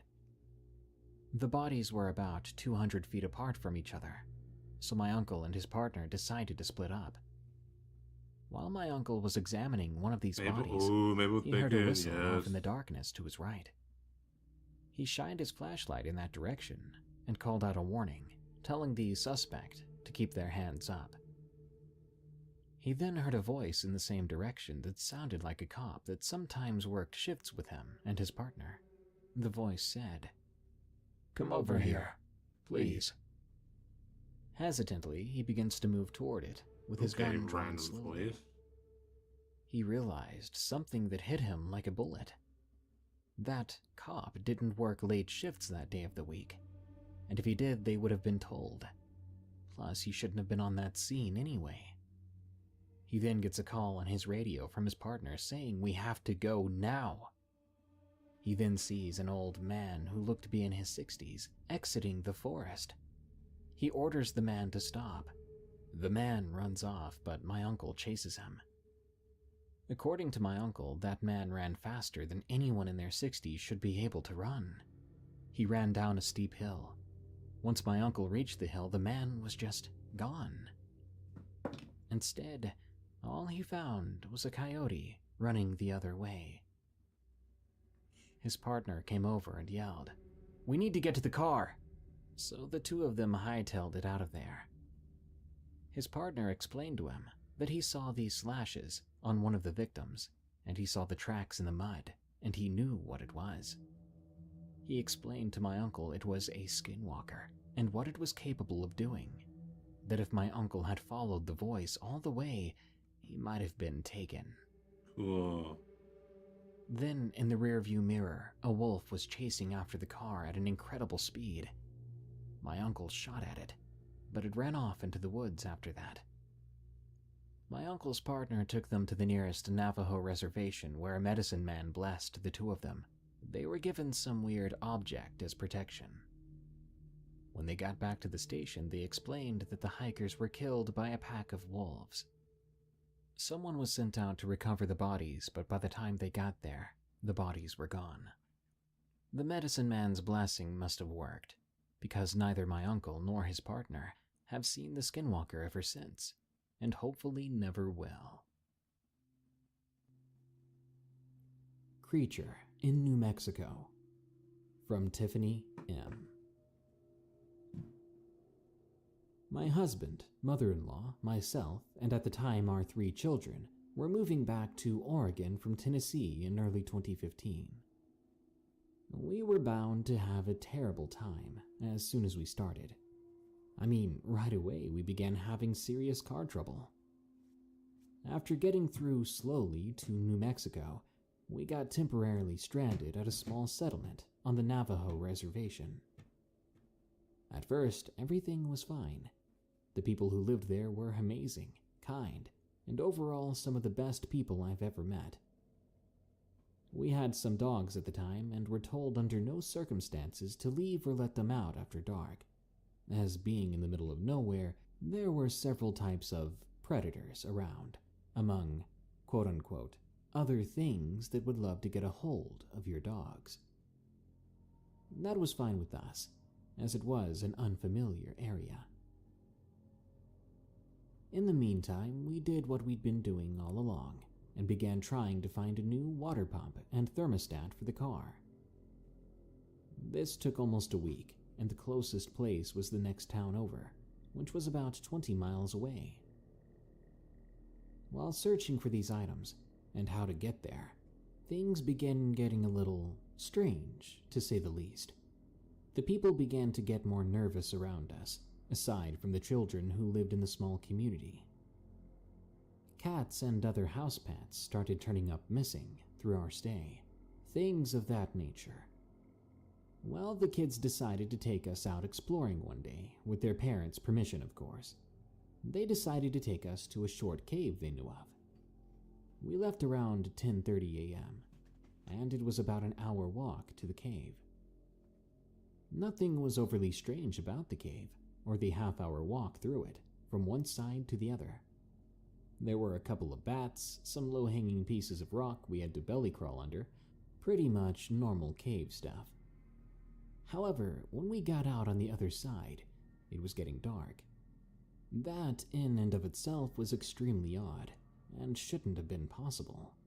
However, it was, so we decided to take the road back, to make sure we wouldn't lose our footing if it got dark. Then the really strange things happened. There was no wind, and it was eerily silent. The kids we were with had begun to almost run back to the small town, and we were all doing all we could to keep up with them. It felt as if we were being watched and stalked at the same time. There were no sounds of crickets or other night insects. Then we began hearing what sounded like coyotes howling and yipping quite suddenly, and they were close. Then came the voices of some of the tribe members. The kids told us to ignore the voices, to not look behind us no matter what. All the while, they kept their heads tilted slightly down. We did as we were told, as the voices continued to call our names one by one. When it began to use my mother-in-law's voice, trying to get my attention, I knew this was all wrong. It even used the whistle she uses to call us when we're out and about, to let us know something is Out up. in a boot? After about 20 minutes, one of the adults showed up in their car to pick us up. When we got inside to go back, we were asked what we heard or saw. We explained everything. We could see the color drain from his face. He floored it, but before he could, I looked everywhere for a source of the calls, but saw nothing. Though I did smell sulfur and death, which were thick in the air by this point. The following morning, we were told we needed to leave, as we were bringing devils around. Imagine if I was Canadian. We were told it was nothing against us personally, Stupid. and they wished they could do more to help us out. But they wanted us gone. We had until sundown, but even then, that was more than enough time. We got all of our things, and we were in the next town in less than an hour. My mother-in-law asked what that was all about. She and I are believers, but my husband is not. We both told her the same thing about the voices, and she went pale as well. None of us could explain it away. We decided there was only one thing this could have been: a skinwalker in the New Mexico desert.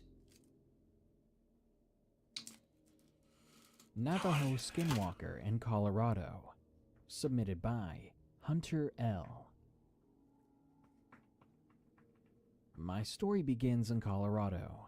I was 14 years old at the time. My family was taking a trip to visit my grandmother, who lives deep in the country. We were planning to stay over a few nights and enjoy the peace and quiet of the country. I've always been more of an indoorsy person, but I did love taking a nice hike through the woods from time to time.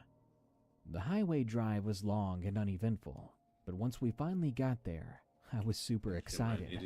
After all, I had my own room in the beautiful cabin my grandmother lived in, with an amazing view of the lake and forests surrounding the property. I exchanged greetings with her, and after a few minutes of idle conversation, I headed to my room.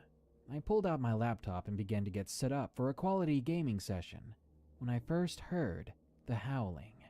It sounded like a wolf's cry, but slower, almost distorted, like if you recorded the howl and played it back at half the speed and lowered the pitch.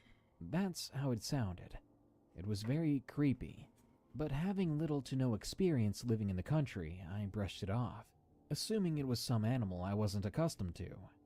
Soon the sun began to set, and I was exhausted at the time, partly from the really long car ride. I began to get settled into bed, and despite the thick comforter, something didn't feel right.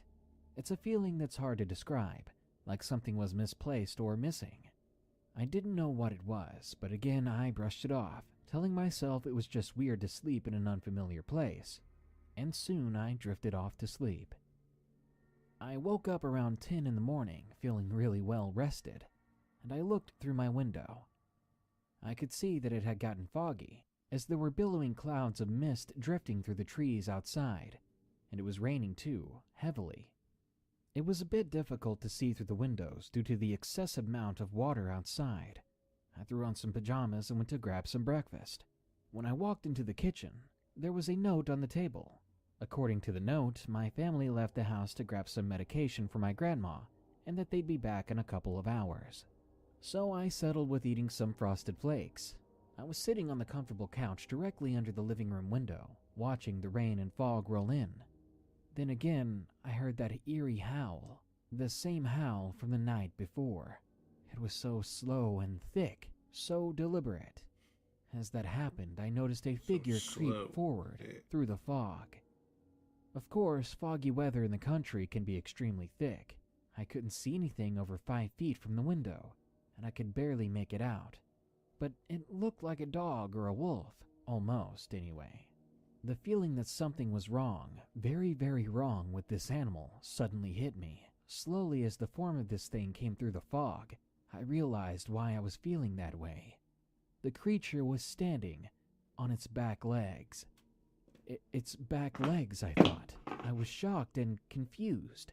When I finally could think clearly, I looked at the creature in more detail. Its legs were twisted, bent in weird ways, almost like it was hit by a car. Of course, up here by the cabin, the closest road that's often used is a good mile away. As I looked on in horror, the creature spun around, and on its two hind legs, sprinted. In moments, it disappeared into the thick fog. As it turned around, though, I could see that it had no tail. Literally no tail, like it was ripped off or never there. The moment I snapped myself out of that trance, I instantly ran back to my room, shutting and locking the door. I hopped on my laptop, trying to Google and find out exactly what I saw. When my family finally got back, around 3, I waited until my parents were out of the room to tell my grandma. My parents would never believe me anyway. She was part Native American, but not that she was Navajo. She told me what she believed I saw was a skinwalker. Supposedly, it's a shape-shifting spirit or witch that takes the form of animals in order to harm people. However, it can never perfectly replicate the animal it takes the form of. When we left 3 days later, I was happy to get out of those foggy woods. After researching the legend of the skinwalker further, I honestly believe that that is what I saw. So to all of those listening, be careful when you go deep into the countryside of Colorado. If I met that creature outside of that cabin, I don't think I'd be here to share this story.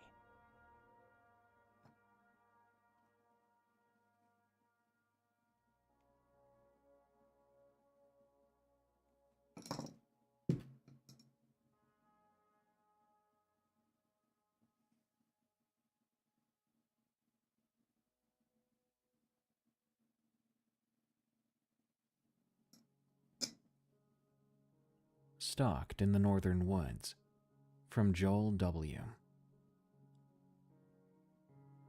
The year was 2009.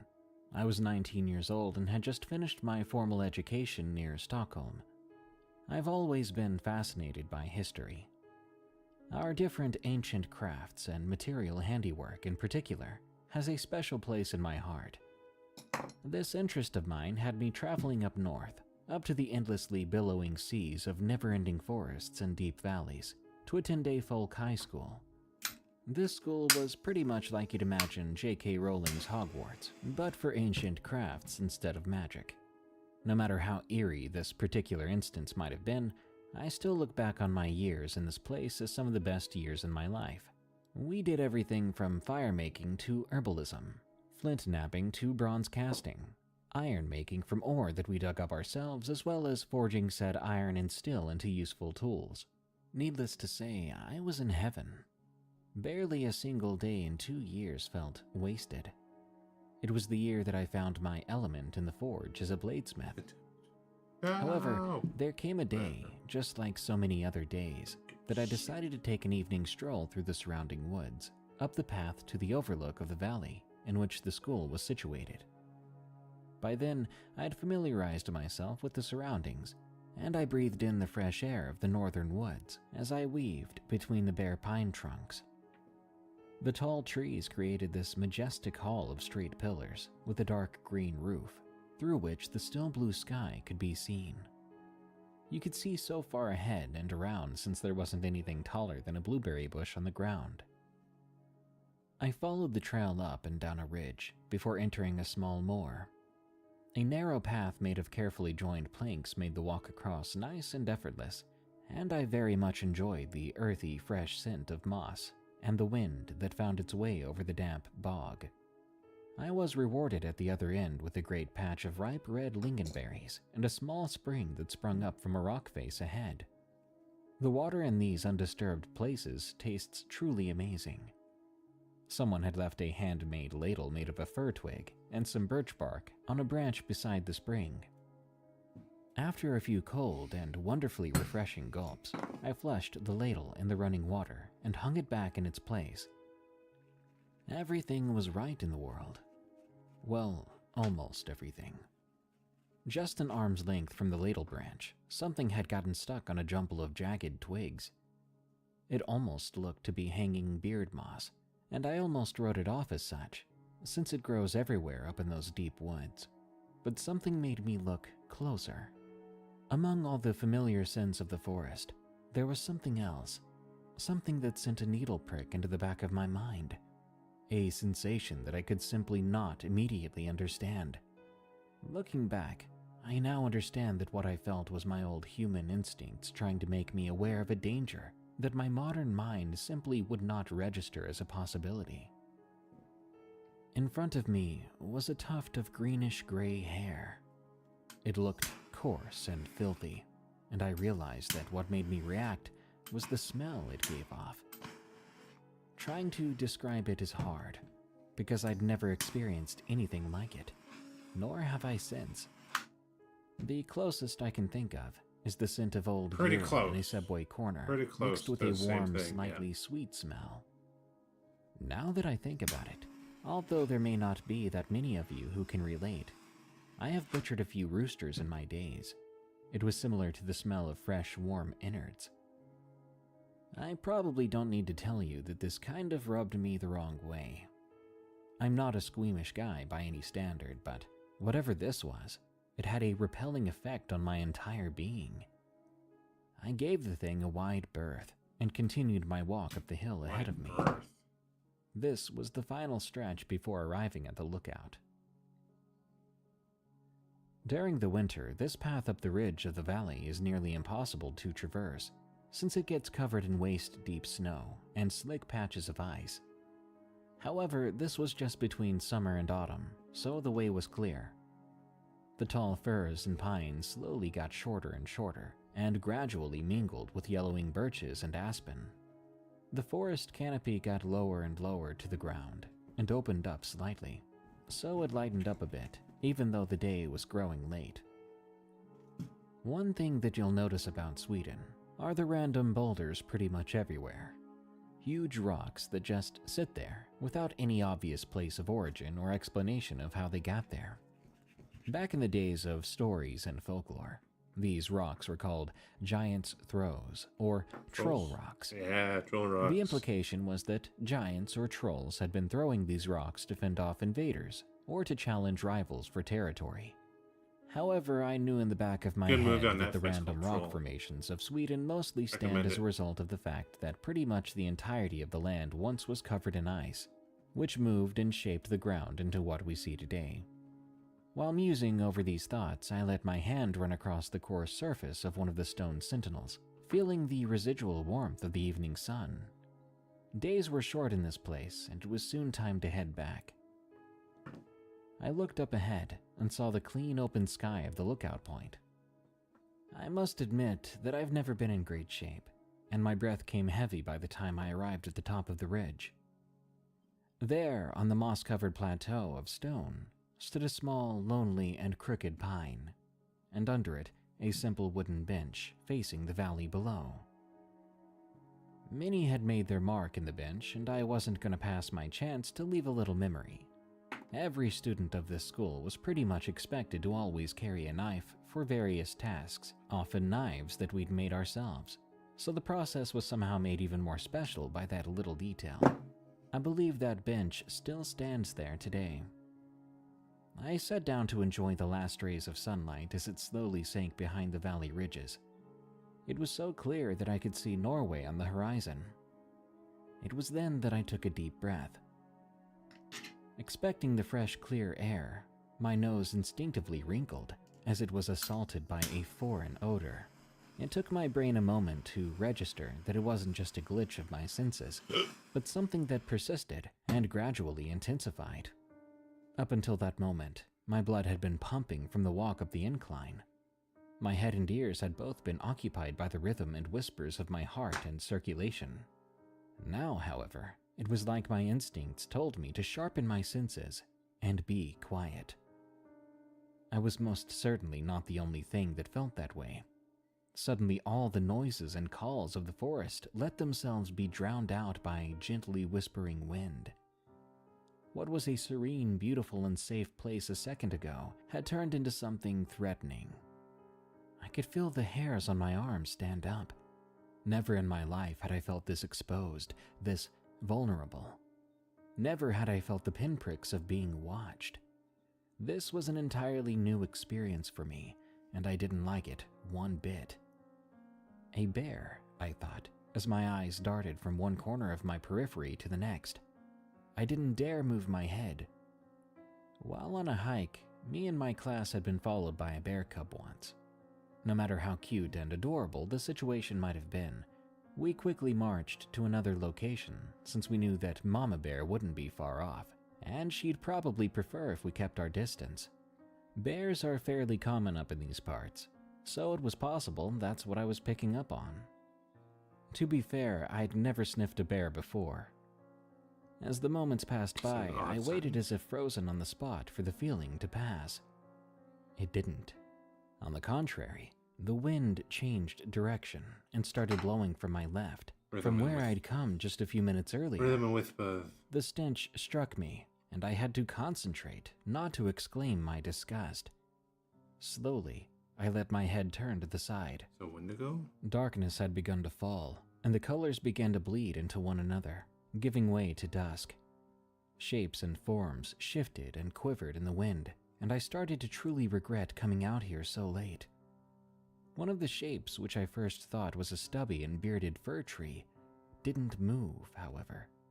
It stood stock Wendigos still. are the ones that stink, right? The rotten smell hung Yeah. heavy in the air. I couldn't look away. As my gaze concentrated on this shape, a few variations started to manifest. It was difficult to make out, partly obscured behind the needled branches of other fir trees. But this is what I can remember from that moment. It was tall. Compared to the trees around it, it might just as well have been as big as 16 feet. One of the most striking features was the absence of a neck. Almost obelisk in shape, it seemed like it had long hair that hung down from its head and draped over its shoulders. In the middle of what must have been its face sat a gigantic misshapen nose. Behind the curtain of moss-like hair, two deep sockets of deeper darkness held one tiny glimmer of reflection each.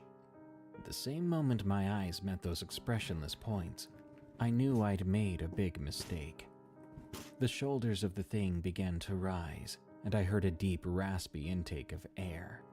I saw its arms then, as they left their hanging position along its sides. They must have almost reached down to the ground. So grotesque and long they were. With a loud thump, it took one step forward and lifted its arms, like a toddler that reaches for its favorite toy or snack. I didn't think, I didn't feel, I didn't care. I was up on my feet in the same instant. You're running, The next bro. moment was a blur, as I must have thrown myself down the steep slope of rock just in front of me. Too steep to walk up, but much more lenient towards a quick and tumultuous descent.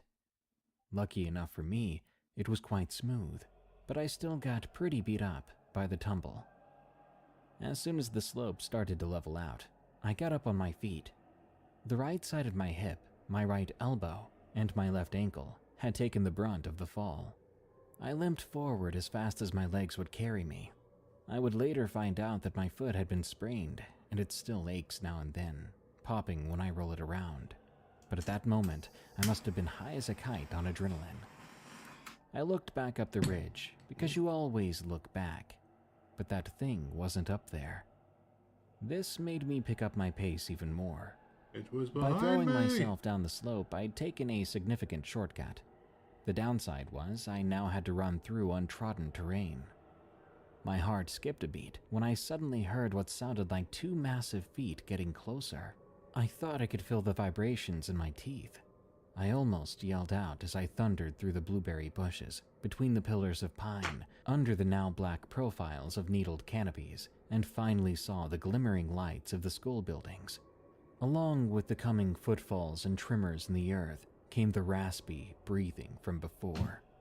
I forced myself to keep my gaze forward, tears escaping the corners of my eyes, just as much from exertion as from it's the hot. absolute terror Good I Lord. felt. I flew over the ditch and ran across the road, passing the bus station, and into the school's I entrance think I left walk. it in there way too far. That's when I realized how quiet it was. No footfall, no breathing, no birdsong, nothing. I turned and looked. Welcome to my only to world, be greeted by a vast empty forest on River the other Willow side of the Tree. road. Oh my god, that's creepy. Upon Welcome to the losing whorehouse. the sense of absolute Appreciate the immediate follow. danger, my ankle began to scream in How you doing pain. tonight? My breath came in short, deep gasps, and I fell on my backside where I stood. My body simply that one? refused Woo, I to fixed move it. any Cool. further.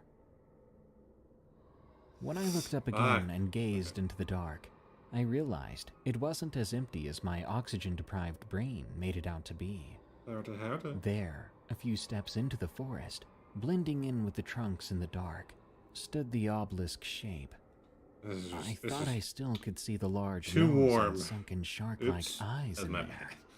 It's like all However, as melted. soon as I started to make it out again, it seemed to fade, as if slowly gliding back into the dark, never releasing me from its stare.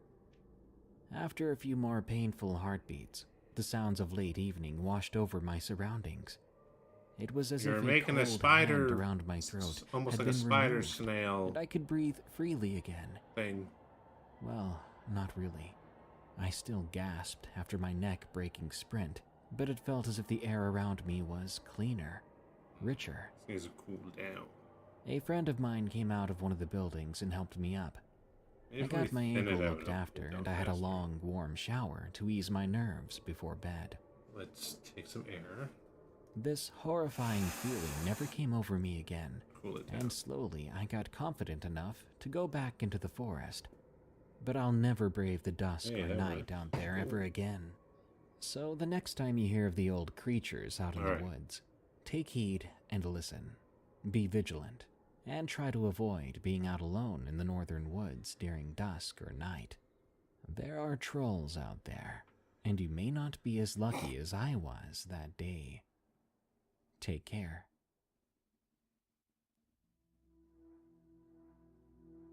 Full Moon Sleepover from In, like, Tyr. Smaller ones. Quick note, I think I narrated the story in the past. After someone on my subreddit asked where to find the narration, I couldn't locate it, so I'm just gonna re-narrate it here. Like Enjoy. this. My name is Tyr. My name might be a little strange. I live in Sweden, like in the most northern part of Sweden, that doesn't have a lot of contact with the outside world.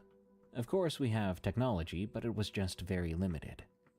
This happened in the early 90s during my childhood. I lived in a small community out in the middle of the forest. I want to point out the fact that you could literally walk here for miles without seeing a single house. Our community was one of the only modern places you could find out there. I had a happy life. I lived with my mother, father, and 2 sisters, as well as a dog named Rufus, in a small red house. We were happy. My parents loved each other, and my sisters didn't try to kill me. We had enough money to survive. It was all in all a very happy time of our lives. But one incident would change that. One thing would destroy our worryless world. There were about 20 small houses in our So community dramatic. back then. The population was mostly made up of old retired hunters or woodcutters, but there were some families with children too. There was Andreas, Mia, Eric, Anders, and Ingmar. Me, my sisters, and the rest of these children were all around the same age, maybe around 10 to 13. All of us were great friends, as there weren't exactly so many people to be friends with. We all went to the same school that was situated very far away from our community. So every day we'd sit underneath the trees and wait for the school bus, talking crap and eating candy like kids do. The girl that mostly talked with my 2 sisters, Mia, was a very nice person. She was often quite serious, but she'd always been a pretty gentle soul. When I, for example, had forgotten to do my homework, she would help me out so that I didn't fail. I think I had maybe a small crush on her too, but pretty much all the boys in our group did, so I didn't really bother to try to make her be my girlfriend or something like that. Overall, she wasn't someone that really stood out in a group. She was always just quiet and focused on what to do next. One Friday after school, we had all decided to have a sleepover at Eric's house. Eric's house was probably the biggest in the community, and the most isolated. We all brought pillows, pajamas, and tons of junk food and movies so we could stay up all night. At that age, we thought it was so cool to be up so late. Anyway, we arrived at the house and everything seemed normal. We were laughing and having a great time. Everyone seemed to be happy except for Mia. I remember all of us dancing when Mia stormed off to the bathroom. One of my sisters followed her and asked her if she was all right. She'd only given a weak yes as an answer to my sister when she sat down on the floor. My sister, weirded out, went back to the rest of us. We all just, of course, assumed maybe she was sick or sad about something, maybe something to do with her parents. Then again, I'd met Mia's parents before, and they were really nice people. They'd even once planned a trip for all of our families to go to Norway whale watching. Going on such a big holiday was very nice of them, and very expensive. Maybe a little too nice, I guess. So maybe she was just feeling sick, I thought. Around 3 p.m., Mia began to get stranger. She began to stand on the side of the room, and her eyes seemed to change. They became almost white or silvery. She started to really creep us out. Is she like a... We asked her if she wanted to sit down with us, and that's when everything spiraled out of control. She screamed no. It was the highest I'd ever heard her scream, and I'd seen her before being bitten by a dog. Mia then just ran out of the door. We all chased after her. Mia ran out between the trees next to the house.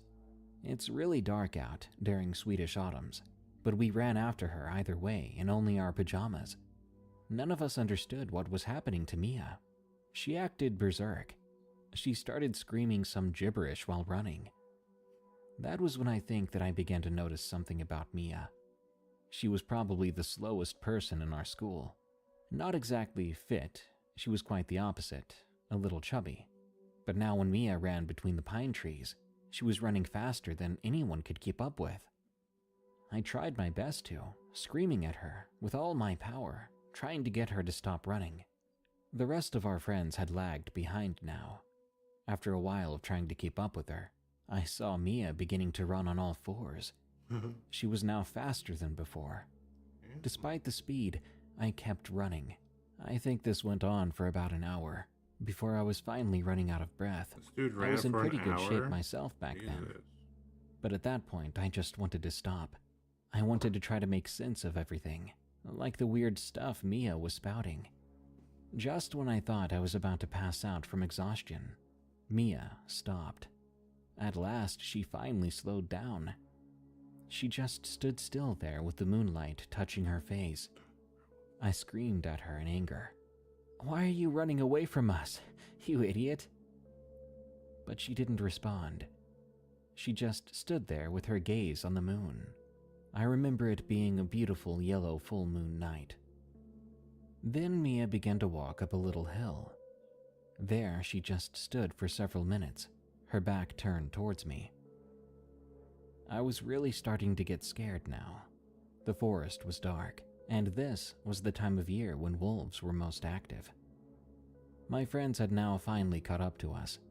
We all just stared at Mia, who stood completely motionless, like a statue on top of that moonlit So hill. dramatic, Mia. Oh my goodness. Eventually, she turned around, looking out into the darkness of the trees behind us. I swear then my heart stopped. It's hard to describe the following events. I remember my friends and I beginning to lift off the ground with sticks and moss. We panicked and screamed for Mia to help us, but she stood there, seemingly unaffected. It was as if she couldn't hear our cries. Then something else happens that haunts me to this day. Behind Mia, a creature or person stood completely still. It was much taller than her, and very pale, as if the creature hadn't seen the sun for years. Eventually, this person moved towards her, standing next to her. Now I could see it in detail. It looked human, but it was very skinny and had long black hair that covered the creature's front. This creature was definitely female. It had an hourglass figure and breasts. Still, it wasn't a pretty sight. While the face looked very human, it had these very large black eyes that just stared at us. I had no idea what this thing was. Then the creature turned around, showing us its back. I expected to see a thin skeletal frame with the spine poking through, but instead, there was a big hole on her back, like something you would see on a very old tree. I'll note here that I immediately thought that I knew what this old creature was. In Swedish mythology, we have something called Raw. They're some sort of protectors of the forest that take on the shape of beautiful women to lure men out into the woods to never be seen again. The Raw's most notable feature, except its beauty, was that it had a hole in its back. However, this thing looked anything but beautiful. Not long after it turned around, revealing its back to us, both it and Mia disappeared. Afterwards, we all fell to the ground. None of us wanted to stay there, so we just ran the fastest we could out of there. I don't think I've ever in my life ran as fast as I did then. I just wanted to run all the way home, and so I did with my sisters.